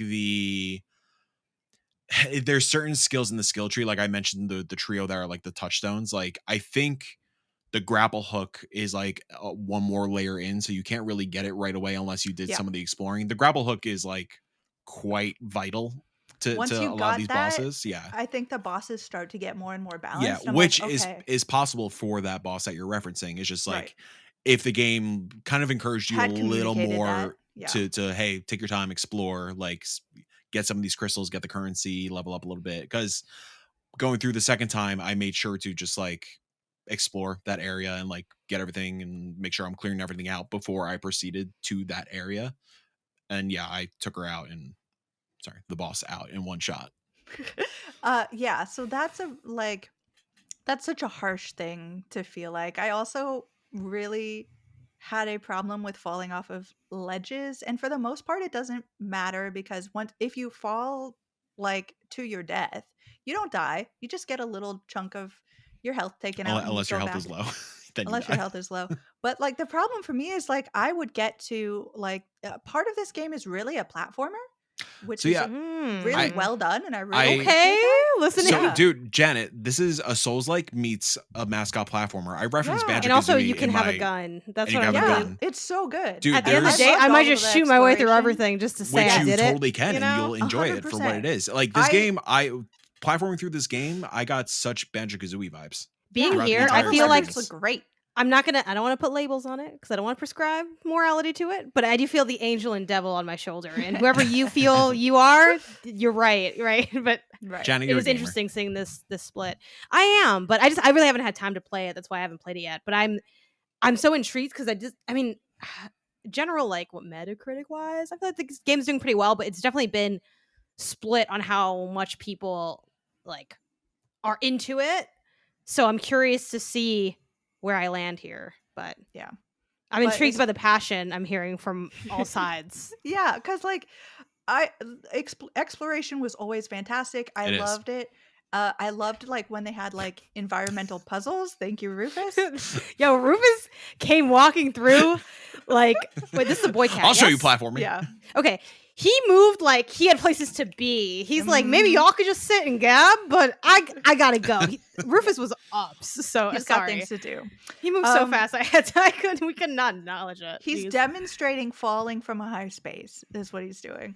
I really loved situations where there was some sort of environmental puzzle and you needed Yeah. to get up, and that was really cool. The only problem is when you get hit immediately off that ledge by some dumb cheap Yeah. shot by one of the grunts, and now because it wasn't far enough to die, I'm just on the bottom again, and I have to redo all of that I just did. Oh, I Luckily, see. I see now. a Yeah. lot of the time, they have shortcuts that mitigate that, but if you haven't gotten to that shortcut yet, if you Yeah. haven't hit the moon snail shell, which is the The bonfire bonfire. system, it's so frustrating. Will It's you just pull up a gun and just shoot your way through? Because that's I'm kind of thinking. I'm like, yes. if I don't like this game, I'm just More gonna shoot often my way through it, You just can. for more often than the not, vibes. I would just run. I would just speed run You can through just and run. not touch anybody, and, like, I'm Yeah. getting through this, I already did step by step killing everybody, and then this Which grunt pushed me that's off. a Yeah. Souls-like Yeah, the experience. gameplay thing Yeah. That is a anyways. thing. Like once you get through your thing, like you explored the area, you wiped everybody out, you got all the items. Just if you die, just run through. It's a hoon run. You make a hoon run to the boss. Yep. I'm bummed for you that you had a lot of technical Yeah. issues. It was a lot of technical That issues that sucks. really kind of polluted my early gameplay to the Mm. point where I was sort Okay, of like, writer. I see. I'm like, do I have to tell people I don't like this game? This is going to be horrific. You can tell me. You can always tell me, Jill. But then we got more and more like the fights felt like they got more balanced as I started upping the skill tree and getting things and getting like adaptations and getting stowaways that I could play around with. Yeah. Um, That sucks. I'm and sorry. everything about the world, the narrative, the characters is charming and lovely and delightful and strangely poignant and like heartfelt and genuine and sad, and like you look at things like rage and depression and feeling helpless in a world that's mean and unfair, and I'm like, I mean, oh, I'm like feeling this. the themes of the narrative are like a society being delusional about pollution in the sea. Like Yeah. it is like the game is hilarious. It's laugh out loud hilarious, but Yeah. like it is dark. What could I spoil one of my favorite lines in the game? Go for it. It Turn off now if you don't want any spoilers whatsoever. So Or just by the mute it. time Don't turn it off. Stay here. Oh, yeah, just, yeah. just mute it. Just walk it, get it something out of your. by the kitchen. time y'all are listening to this podcast, there is a gameplay video up on 61indie.com and youtube.com/61indie where I go fight what I thought was an optional boss, but it turns out it was a boss that held it was a shopkeeper that you could upgrade your skills through, and I did it 15 hours Oh, too yeah, late. yeah, It was a yeah. hilarious video. Anyways, once you beat that boss, he's getting into like pretty much segueing into you being able to upgrade your special attacks, which are called adaptations. He's referencing like this spiral. It's like, oh, there's, we are all in the spiral, which is one cycle, spiraling this, spiraling that. And Krill is like, yeah, I have some experience spiraling. Just little like Good. one-liners are So so good. damn good. It always hits. Always hits. Even like all the references in the world, like the pathways being long CVS receipts in the main Yes. hub, like things And like like that are brilliant. they're not CVS, they're like CVS CHS or or something like that. All the like, I swear to God, it's totally butter. It's like Yeah. the name of the. If you are looking at things, they're so hilarious. Stop and There's- breed yeah. whatever's in the environment. But I will say I do have critiques of the game as well. I'm not saying it's not like a perfect video game by any means. The biggest ask I wanted from this game, my biggest, like if I was to change one thing, I really wish you were able to scroll around on the map. I hate that the map is static. Yeah. For a game that really wants you to explore and really take your time and take in the environment. The map and the Gorgeous pause, gorgeous. Oh my god, the map is beautiful. It looks like an old school like hand drawn treasure map. It's lovely. The map and the pause menu is static, so it's only showing you what is immediately in your area, and there's no markers or anything like that. You'll see like it's hand drawn like little buildings and pathways and stuff like that. But like in the open world area, which is hilariously called the Sands Between, which I love Yeah. so goddamn much. It's a big area, and there's a lot to make sure you're hitting, a lot of nooks and crannies to dig into, because every little single area that has like some sort of like scenery attached to it, you're going to find a precious piece of loot or some sort of reference or a side Yeah. area that has a platforming puzzle. It would have been awesome to be able to pause the menu and scroll around similar to what Elden Ring does and really take my time planning out my plan of attack, I guess is a great way to put it. Another thing with the map, I really wish there was the ability to place markers on the map, because with that boss that I accidentally left for the end game of another Crab's Treasure, which would have came in handy for the previous 10 hours of my Yeah. experience. I'm surprised you got through it without having that available, so Jill, once I unlocked like the ability to upgrade my giant crab claw, I was blazing through the end game. yo, the You can just spam it at I'm some not gonna point. spoil it, but there's Yeah. an elemental attack that you get later in the game, and Yeah. I'm like, It's this is also the great. god tier. That boss is also great. Yeah. Yeah. The that that boss gives you the ability to unlock pathways essentially, if I'm putting it loosely. So like those 10 hours of the game where I didn't realize like that was a thing, and like I thought that was something I was going to unlock like towards the final bits of the game. I wish I had the ability to mark where all those blocked Yes. pathways were, because now that I have that ability, I have no goddamn clue where all of these particular things are to be able to unlock and move forward. Yeah, I definitely marked them as I was going through. I'm like, I'm gonna remember to come back when I get And you that don't. ability. I I don't. no. And even like there's a couple NPCs, like there's not really, compared to other Souls games, there's not really like NPC quests. Like you'll find like an NPC like in the first like opening 20 minutes of the game. There's like a NPC on a sandcastle trapped with like a bunch of little crabs around. You clear out the crabs, he gives you an item. There's like little things like that. I remember in one of the like mid game areas, there was somebody that required that elemental ability, whatever, who cares. Mute that. Everyone go back uh and mute. the elemental ability, I have no idea where he is though. Like as soon as I unlocked that, I was like, yep, cool, I know I need to go back to that person. No Yeah. idea where he is. So And yeah. there are a bunch of like things that are easily recognizable as things you can use on it. Yep. Same thing, but I'm like, I don't remember where any of those are. So that's too bad. But yeah, that's probably my biggest gripe with the game. But again, like you said, like a minor drop of pollution in what is a just fantastic experience. I'd be surprised if anything surpasses this for my game of the year personally. Like it even surpassed Balatro for me at this point. I think I'm gonna Wow. have to like I'm gonna have to wait a couple of months and see if some of the things that I experienced gets out of my You memory and should. then Do you like have an polished Xbox? up. Yes. So Boot it I'm up on gonna Game pick it up Pass. on Game Pass because I did Yeah. play it on PC. Maybe that was a reason. Yeah. But as of right now, the beginning was so like muggy for me that I don't even know if this is gonna be in my top 10.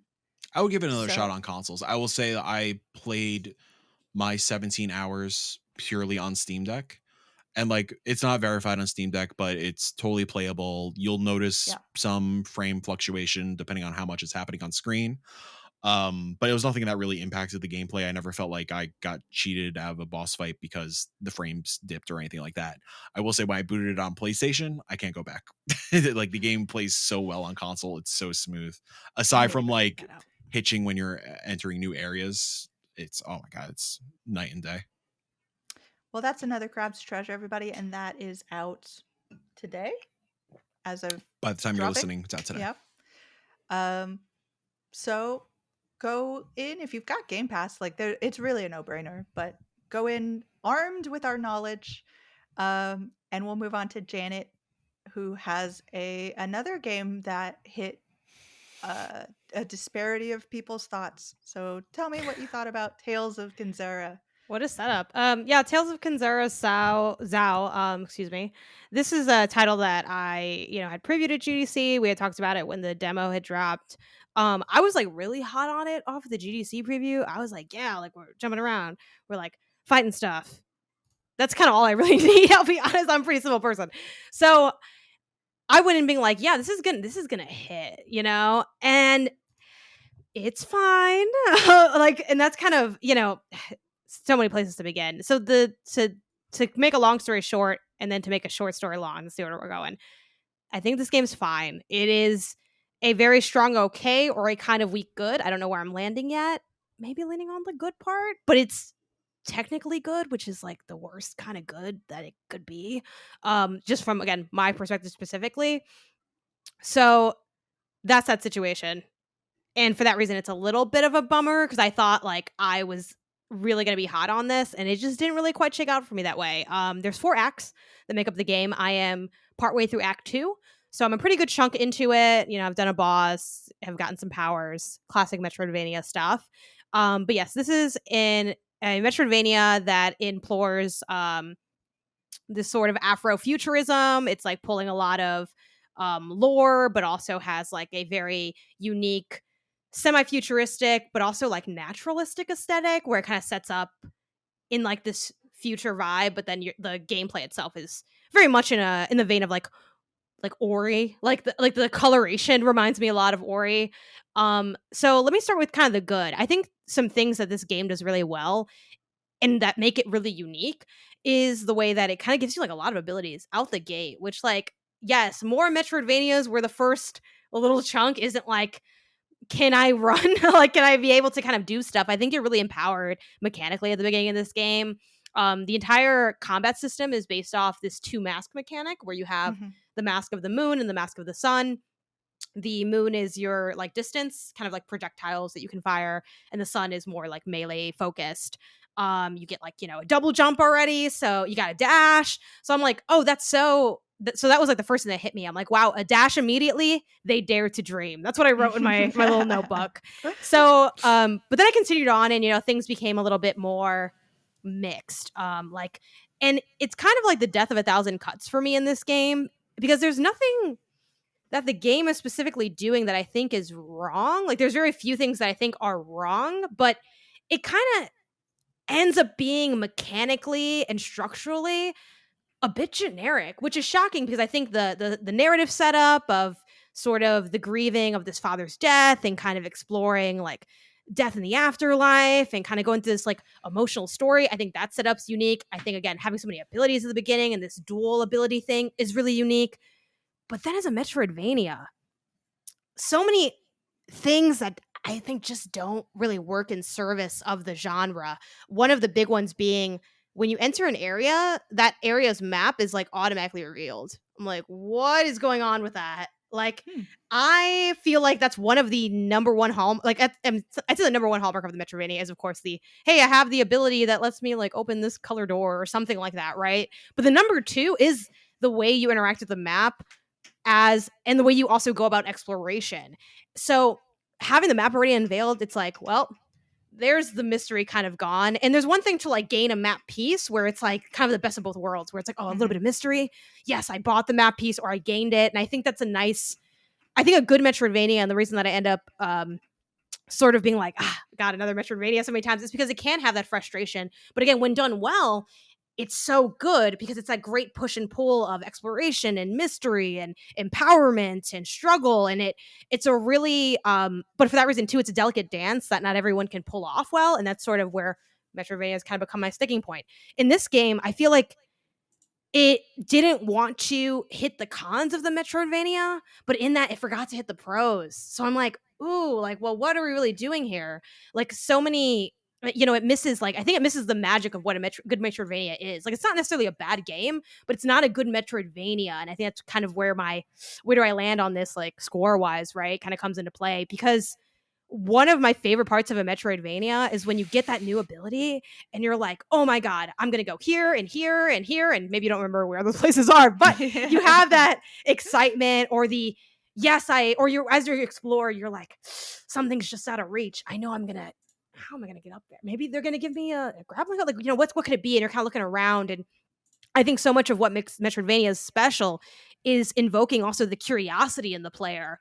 And this is a game where like there's nothing like left to be curious about. It's very much like, now you're going to the left. You need 2 keys. One's down to the left, one's down to the right. I got the first one. Cool, I'm going to the right. So many of the environmental puzzlers are quite literally box pushing puzzles. Like, literally, like, here's like there's so many boxes in these biomes. Like, it's just stacked with boxes. So stuff like that, like, it feels so like I think the thing is, and I know, some people might hear this critique and think, "Oh, well, you're maybe too into the weeds of like video games because we play so many of them." But again, I think a lot of gamers play a lot of games. I mean, Mhm. frankly, fans often play more hours than we do. That's just statistically seems to be true, like hardcore fans. But anyway, to kind of get out of the way of that, like I feel like I see the seams of this game so much. Like it's so clear where they're nudging me. Like I feel this game feels like, when you were a kid and you want to push the shopping cart, but you realize your mom or dad or whoever parent is actually pushing it. Mhm. And I know for me as a kid, I would always let go and see, am I really pushing this cart or are they pushing it for me? And when I knew they were pushing it for me, I didn't care to hold on to it because I felt like it was fake. I'm like, I don't need the artifice of pretending to push the cart. And I feel like Tales of Kanzara Zhao, as much as so many things kind of work in terms of like a fun combat system and a really cool story, I know your hands like on the cart. So I don't really feel like I'm pushing it along. And I think that's really my biggest gripe with it. I have other light nitpicks. Like a lot of the combat is arena based. So you enter an area and it's like whoop, stuff gets Yep. locked off. You have to fight. Because of the way like when you're fighting forward, like what's in front of you, you're slowly moving towards like more towards the character, which like makes sense like animation wise, I think. But you also get pushed back pretty easily. Like knockback plays into this game a lot. And the combo of pushing forward when you're hitting or shooting, well, maybe not shooting because you're going to be stationary, but like that tendency to push forward and the tendency to get knocked back becomes really brutal in areas that are like full of spikes, which there aren't like a lot of those so far, but there's enough where, again, I feel so like held back and restrained playing this game. Even stuff like, which again, I know there's decisions to this, like with your moon like mask ability, you can like shoot and you start off with kind of like 8 bullets, for lack of a better term, and you can upgrade to 12. But enemies take way more to like die. So I often feel like, well, I guess I'll switch to the sun mask because they like clearly want to stop me from maxing out the moon masks. And like it's stuff like that where I think so much of like what good combat in a Metroidvania that has multiple abilities can be is like seeing what kind of style works for you and having Mhm. options. And while Tales of Kanzara Zhao definitely gives you options, I think they don't let you like lean all the way into one of those options. And I get like some limitations. Like sometimes that's fine. Like having an enemy that, hey, you need to use the sun mask to break its shield. Cool, smart, switching it up. But feeling like even when I don't have those stipulations, I know I'm gonna run out of like bullets in this thing. I'm like, did you guys just feel like the moon mask was OP, so you didn't want to like why is this an ammo recharge? Like so many little things like that, sort of are pain points. Where playing this game, I just kind of feel like I'm going through the motions. It's like this is very much a video game, and I think my disappointment is that I was hoping for something a little bit more special, and I think they had a lot of potential to do that, and for me didn't quite hit that mark. Again, this is studio name starts with an S, something studios. Sur- That does start with hmm, an S. It right? does start with an It's S. something, Surgeon yeah. Surgeon Studios. Studios. Surgeon That's what I Studios. thought, but then I'm like, that doesn't sound right. I'm like, Sturgeon, which one? Yes, this is their first title. EA Originals published. Solid, super solid first attempt. Like, off of my feelings of this game, which are not like super high now that I'm playing the full build, I am still looking forward to like what their next project is. Again, this is not a bad game by any means. It just is kind of lacking that oomph. Again, so many games come out. It's like a lot of I think what we do with our content, besides maybe critiquing or talking about games, is also trying to surface stuff that we feel like is special and interesting and exciting for us. And for me, this does not land in that category. That being said, again, there's some cool stuff about it. So if you are interested, I don't know if the demo's still on Steam, but I do know it's free via PlayStation Plus extra tier, I believe. So I definitely like Yes. 100% think you should try this out because again, there's stuff that is cool. Reviews are generally positive, but have been kind of like that Another Crab's Treasure kind of vibe, actually. Even though another Crab has been more critically well received than Zhao have, but both of them do have a bit of that conversation where I do think these truly are games where your mileage may vary. There doesn't seem to be like a very complete core consensus. Not that that ever means anything for a personal player, but I just kind of wanted to point to that because clearly some people were like really resonating with this. Some people were kind of like, see where you land if you're interested, because like that's how I went into it. That's why I'm playing it to begin with. I really like that demo. I want to see what's up. And, despite how I feel, I am still going to see it through and I'm looking forward to seeing like what are those other things it does and just kind of, tearing that apart and breaking that down once I have the whole of it. But that's been me and Zhao. it is what it is. I drafted in Fantasy Critic because I believed in it so much and it didn't do that well. I'm But so sorry. there I am. Also, I'm still playing Stitch. Don't have much to say about that. It's still awesome. I'm on iPhone now. I bought it on Switch, and then I was like, let me go to my iPhone and play it. Yeah. It's super fun. I love this game. As I continue with it, maybe I'll talk more about it because I know there's, objective layers and the idea of like, what is it like to live with Stitch for the long haul as like a little mobile game that I kind of go back to. But yeah, still having a lot of fun with Stitch. So that's the Gotcha. situation. Yeah. And I wrote my review for Botany Manor. I finally wrote it. I saw I that. saw It took a long time. I was sharing it everywhere, Janet. Good game is good. Good game game is good. good. Zao also technically maybe also a good game. I haven't decided yet, but Good game, good. Good game, maybe good. I don't know, but I'm less excited about it. Botany Manor is like, and then again, that's kind of where like I think so often like fans can. It's fair to like see a number and kind of clock it in your mind for something because like we all do that. It's like why we have numbers. But there definitely is. I think in that 3 out of 5, that 7 out of 10, there's a lot of variation on like what those games are, how they hit. Like Botany Manor, I might score the same as Zao. I don't know if I'm giving Zao a 2 instead of a 3. I haven't decided yet. But I like Botany Manor more. Yeah, out of 5. So it's like, yeah, it's all sensibilities and opinions and things. But yes, I finally wrote that and I'm excited and dreading writing this review. Not because of the game. Writing is really hard. Yeah, Jill, I don't know how you do it, man. I'm out here struggling. I'm like some sort of alien creature like takes over my body and it just happens. It all just comes out. When you get into a rhythm, you just knock them out. Yeah. Last night was trying to get back into that mindset last night. Oh my God. Oh yeah, Mike's back too in the writing. Yeah. Article temporarily. CMS gang, what's good? Woo. From Botany Manor to Manor Lords. Yeah. The early access is coming April the 26th, which I believe is Friday. But the embargo went up today as of recording. And I still want to play a lot of it, but y'all, I'm a little Manor Lords freak. I'm not gonna lie. I spent nearly an hour just tweaking my like coat of arms. I was just like in there, like playing with colors, trying to see if I could recreate the Indian Forgo logo. I was like, oh, this is perfect. I'm gonna get so into this, and I did. You've like worn armor before, right? Didn't you just have a picture of you with your cat as a dragon, and you were like in a suit of armor? Yeah. Can you send that again so I can be like, you're the Manor Lord on socials and just post that out? Like send out the me. Oh yeah, the hawk too. Yeah. You're like just on a whole nother level. Like everyone else is just like. I can send a picture too of the horseback riding I did. Yeah, I'll send that. You guys could just send your lore my way, and I'll just start distributing it. But yeah, you're on some wild stuff. So yeah, so like I love this sort of medieval period type game. I'm a good I didn't think I was like a builder game type person, but I guess I have that sort of. Like, I need that one more thing, and this does this, and then you need to do this. But the fun thing about Manor Lords is that everyone I connect to really personally on like a human level. So I'm like, oh, Martha finally has the ability to get that like garden she's always wanted, the vegetable garden, and the vegetables are going to help me during the winter when I can't be growing other things. You're kind of selling me on this now. I'm like, I don't want to do that. And you can like zoom in. And like the way that everything is done is really, really intuitive, and it's just it gets rid of a lot of. Oh, but you're fighting people in this. Okay, hold on. We're not even there yet, Janet. You're losing me. We're not even there yet. So we're down in the dirt, like caring about whether or not Thomas the ox, who is my only ox, he has to do all of this like dragging around. I'm like, I hope Thomas is okay. I want to make sure to build him a stable so that he's better prepared. And I'm like. I definitely need a storeroom because I'm starting to get my hunters out there and they're starting to get like filled up in their storage. So we need a store space. And it's just like all of this little, and I care so much, and I'm starting to slowly build out. And like they had berries that they could get during the spring season, but years and days and years go by.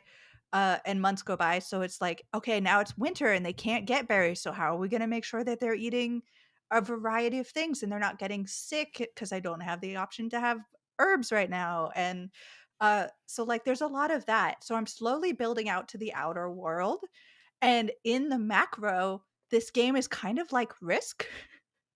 So like there are other like Manor Lords in existence, and they're starting to take over other territories near me, and I'm like, if they take that territory, then I'm not going to be able to trade for that thing that I need. So I have to start building up my military so that I can start like challenging them on the field. But right now I only have like half of a cohort of military people. So like having to balance that out and like make treaties, and you can start to like send messages to people and threaten them or bribe them or accept bribes, and like I'm a big fan of diplomacy, so I'm a fan of this. But I'm worried about I have that's why I need to play more, because I haven't gotten into the macro as much as the micro. But yeah, I'm super into this, so I hope people go check that out, Maybe because I I should mean try it's like still I don't know if I'm you know what I mean? Like I don't You don't know know where if I you're a land Manor on Lord. the Yeah, like I feel like I don't relate to either of those things, unfortunately. I'd love to have a Listen, manor, would love to be a lord, but yeah, go Jen, do it. it might be a great opportunity on the old Twitch channel, twitch.tv/Game Honestest, because Manor Lords is the #1 wishlisted game out there right now, oh my and this thing is god. gonna take over once it launches It's on Friday. Oh my gosh. I mean, it is very early access, I'm not gonna Yeah, lie. There yeah. are definitely things where I'm Sure. like, "Okay, I'm seeing, like, text up at the top that's like, slash HTTP code thing." I'm like, "I'm not supposed to be seeing that." There are things that I'm like, "I can't click on this message that I wanna send." But overall, I can see where it's going, I can see what the draw is gonna be, and I'm super down for this. I wanna follow it as it's going through early access because I'm so down. And yeah, medieval stuff really usually gets me pretty good there. Besides that, another thing I did not expect to love this week that I absolutely adore, Sucker for Love, Date to Die For. Yeah. It is essentially like if you've played Doki Doki, it's that, but kind of in reverse. Mm. If that doesn't mean anything for you, Sucker for Love, Date to Die For is an eldritch fantasy sim. It's not really a sim, it's not really a dating sim. It is a visual novel. Um and you are playing as a protagonist. Stardust is her nickname, and that becomes her name throughout. And she is finding her way back to her hometown because grisly things are happening, and she has to go back to her home to figure out what's going on. Uh this game does what I absolutely love. It's the conceit of you, the player, are involved as well as the protagonist.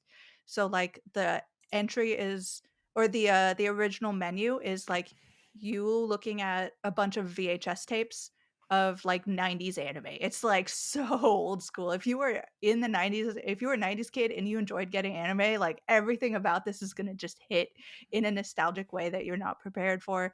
The game has branching narratives that have you have really good reason to go through and try each branch and to find the quote unquote true endings in order to unlock things. And the game gets more and more unhinged and more meta and more just like I think I wrote in my review, which you can go and read right now. Like I've never been so happy to see an eldritch horror in my life as I did in the second half of this game. And I was like, that's not what I was expecting to go into for this game. Jill loves Um, Goat Mommy. yeah, I do. I mean, all of that is so in purpose of the sort of narrative that's happening and what gets revealed later on. Um, Usually I don't like a sort of tactile like interactive, like you have like essentially the gameplay is your first person and you have like a floating hand cursor, and things like in order to open a door you have to literally like put your hand on the door and use your mouse to slide the door open. And I'm like, I don't know if I like that the first time I played it, but as you go on you realize it is a way to freak you out, and it really gets me because there are going to be things through the doors that you might want to peek into and not just run into. So you're sort of like slowly trying to look around the corner of like what's going to happen to you, and then you'll see something go, "Ah, close it." It's so good. It is spooky. It's not horrific. And they have a really good system of like there is a spray bottle in the game that you can use to spray at things that are either too violent or too sexual for you, And so you can skip that kind of flavor text if you're not into that kind of stuff and still get all of the story. But it's meta and it's amazing, and I had very little bad to say about it. There was like I know that 6-1 Indie did a review and I read it, and it seemed like you had more technical issues on your side of things, which I didn't really run into. So, like, we traded with Crab and Sucker for yeah, we Love. did. I was about to say, it seems like it's going around. I did not play it yet. The Becca reviewed it for us. I super love this, and I'm excited to hear more because this seems a lot more like a Mike game. I adore the first one. Yeah. The first one I remember. Developed by friends of 6-1, Carolyn and Joseph. They're fantastic human beings. Yeah, I remember I had an appointment to play the first one. It might have been the 2020 PAX East, maybe. I was scheduled to tour the entire Dread XP booth, but I got stuck playing the entirety of Sucker for Love during my appointment. I love it so much. The vibe, the writing, the overtly sexualized horrors in this game. It is just such a vibe. Yeah, I'm really excited to play the sequel. Yeah. So go check that out. Even if it doesn't look like your thing, it's not exactly what it looks like. Yeah. So don't worry about that. And then I do want to shout out Isla, A Frosty Glide, which is up on itch.io and has a new demo. I haven't jumped into it yet, but I am very excited to. I have played the demo before, so I have played this game previously, and I'm excited to see where that goes. It's basically a skateboarding, snowboarding witch. Hell yeah. So that's I believe that's everybody's games. Anyone want to throw something out? I have a question for the class. Okay. And then we could play. I was thinking we could play a little game because I brought up Mana Lords being the most wishlisted game. Are fan games indies? Because depending on how you answer, next week might be unhinged. What do you mean by fan game? Like game about fans. Yeah, a game about fans. An indie developer making a game that maybe it's not an officially licensed kind of thing. It's a fan game on a popular property. I think so. Yeah, I feel like that's like one of the most indie things you can do, right? It's cool. Like well, draw on something and be like, "This is Mario." Awesome. Next week, look forward to my impressions of Dr. Robotnik's Ring Racers, which dropped during this podcast. Okay. Fuck yeah, let's go. I think wait, did you have something else? I was gonna say, would you like to guess the top 5 wishlisted games on Steam right now? So I gave you Mana Lords, number 1. I feel like we have no chance of doing this because it's always like something like that no one's heard of, and it's like actually everyone on Earth is playing it right now. So the only reason I'm going to 5 is because the 5 are games we all know. Okay. Hades 2. Hades 2 is number 2. Rufus said something. He's sounding real upset. Yeah. He's faking, isn't he? Yeah. He's like, maybe if I walk closer and scream a little louder, something would. I love Rufus. Let's see. Okay. Let me look at my calendar. It's got to be something. You said it's something we know. It's got to be something hot in the streets. So I will say it's not something. So one of these. Nope. Okay. Crow Country. No way. No offense, Crow Country. You seem cool. Yeah, no offense, Crow Country. But I'm excited for you to exist. What's the other obvious indie? Obvious indie. No. There's Let's see. Obvious indie. Y'all. Is it actually indie or is it debatably indie or something? Indie. Okay. Haunted Chocolatier. Y'all. Was it Crypt Master? Silk Song is number 4. Oh. Silk Song is the thing I'm looking for. That's number 4. Okay, so number 1 Mana Lords, number 2 Hades 2, number 4 Silk Song. The other 2 I feel like are going to be a little difficult outside our circle. Number 3 is Black Myth Wukong. Oh, okay. Which that dev is very problematic at the moment. Yep. And number 5 Frostpunk 2. I could probably come up with that, but yeah. I kind of thought Frostpunk charts are interesting. 2 already existed. Dude, me too. 9 Souls, right? Number 81. 9 Souls, heck yeah. Little Kitty Big City, 73. I feel like that's pretty decent. Dude, top 100 is dude. Hyper Light Breaker, 52. Hey, that would have been another good guess for the top. I think the only that was fun. We should also check in on that because I think that is interesting to see We like what should have has A game. one Jacob McCourt come on at some point and give us trivia and do it in French at some point. Oh God. See if any of us can get the answer. Sure, that's almost Spanish. But I think my last French is almost Spanish. That's true. yeah. I think my only other shout out that I realized I didn't put on here, keep it brief because it's a pretty straightforward game. Rusty's Retirement. I can't remember if I talked about that Oh yeah. on the show before. I might have because I had Yeah, the you have. demo. Yeah. So the 1.0 or the official release of it is on tomorrow by the time you listen to this today. Yeah, it's still cool. It's a little idle farming game. Haiku the robot's in there. Rusty apparently was in Haiku, and I didn't realize that because I didn't finish Haiku the Robot because I'm a fake fan. But yeah, shout out to Mr. Morse Games for that release. It's a fun time. Do you like looking at pretty art? Are you down to click and drag some crops and things? Do you love unlocking the ability to continue to buy more things with in-game currency? I personally do. It's like I love the carrot on the stick of efficiency when we have like monotony, like the right kind of monotony waiting for you in the background still. I feel like that blend, that is like what Sims, the genre, is built on. And I think this leans into that really nicely. Honestly, I'm kind of torn having this in Spirit City Lo-Fi Beats. I mixed that. Did I say that game name right? Is that No, that? you Damn, what definitely is didn't say that name right, Spirit? but I definitely don't know which Tell me what the order real it's name in. is. Yeah, it's like I have that mixed up. If Jenny were here, she'd be able to say it. I'm off in the top of her head. wrong Spirit City Lo-Fi Sessions. Lo-fi Okay. sessions. Yeah, that's also out already.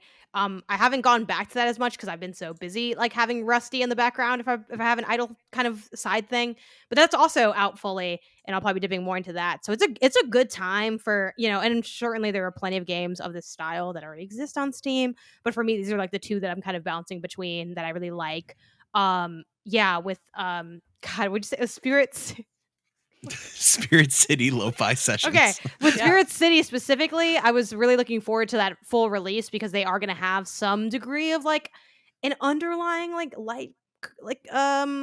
progression system with like little cosmetics and things. So it's a good time if you're trying to get some work done while feeling like you're still, you have your like little game security blanket to hold on to. It's like I'm kind of playing something as I Right. work, and it's very comforting. So I've really been liking those too, and excited to dig into more. But yeah, those are my last shout outs. And with that, that's the end of this week's council. Thanks for everybody who is watching. Thank you for everybody on the council who was able to join us today. You can follow the Indie Council on Spotify, Apple Podcasts, and I suspect still Google Podcasts, if that's still a thing. We have our own socials. Oh, it's no longer available. I just clicked it. That's no it. longer available. Done. No. We could delete that bullet point. No more Google Podcasts for anybody. Our socials are Twitter at Indie Council _ and everything else at the Indie Council, including Blue Sky, Threads, Instagram, so on and so forth. But this session is closed. Go play some indies.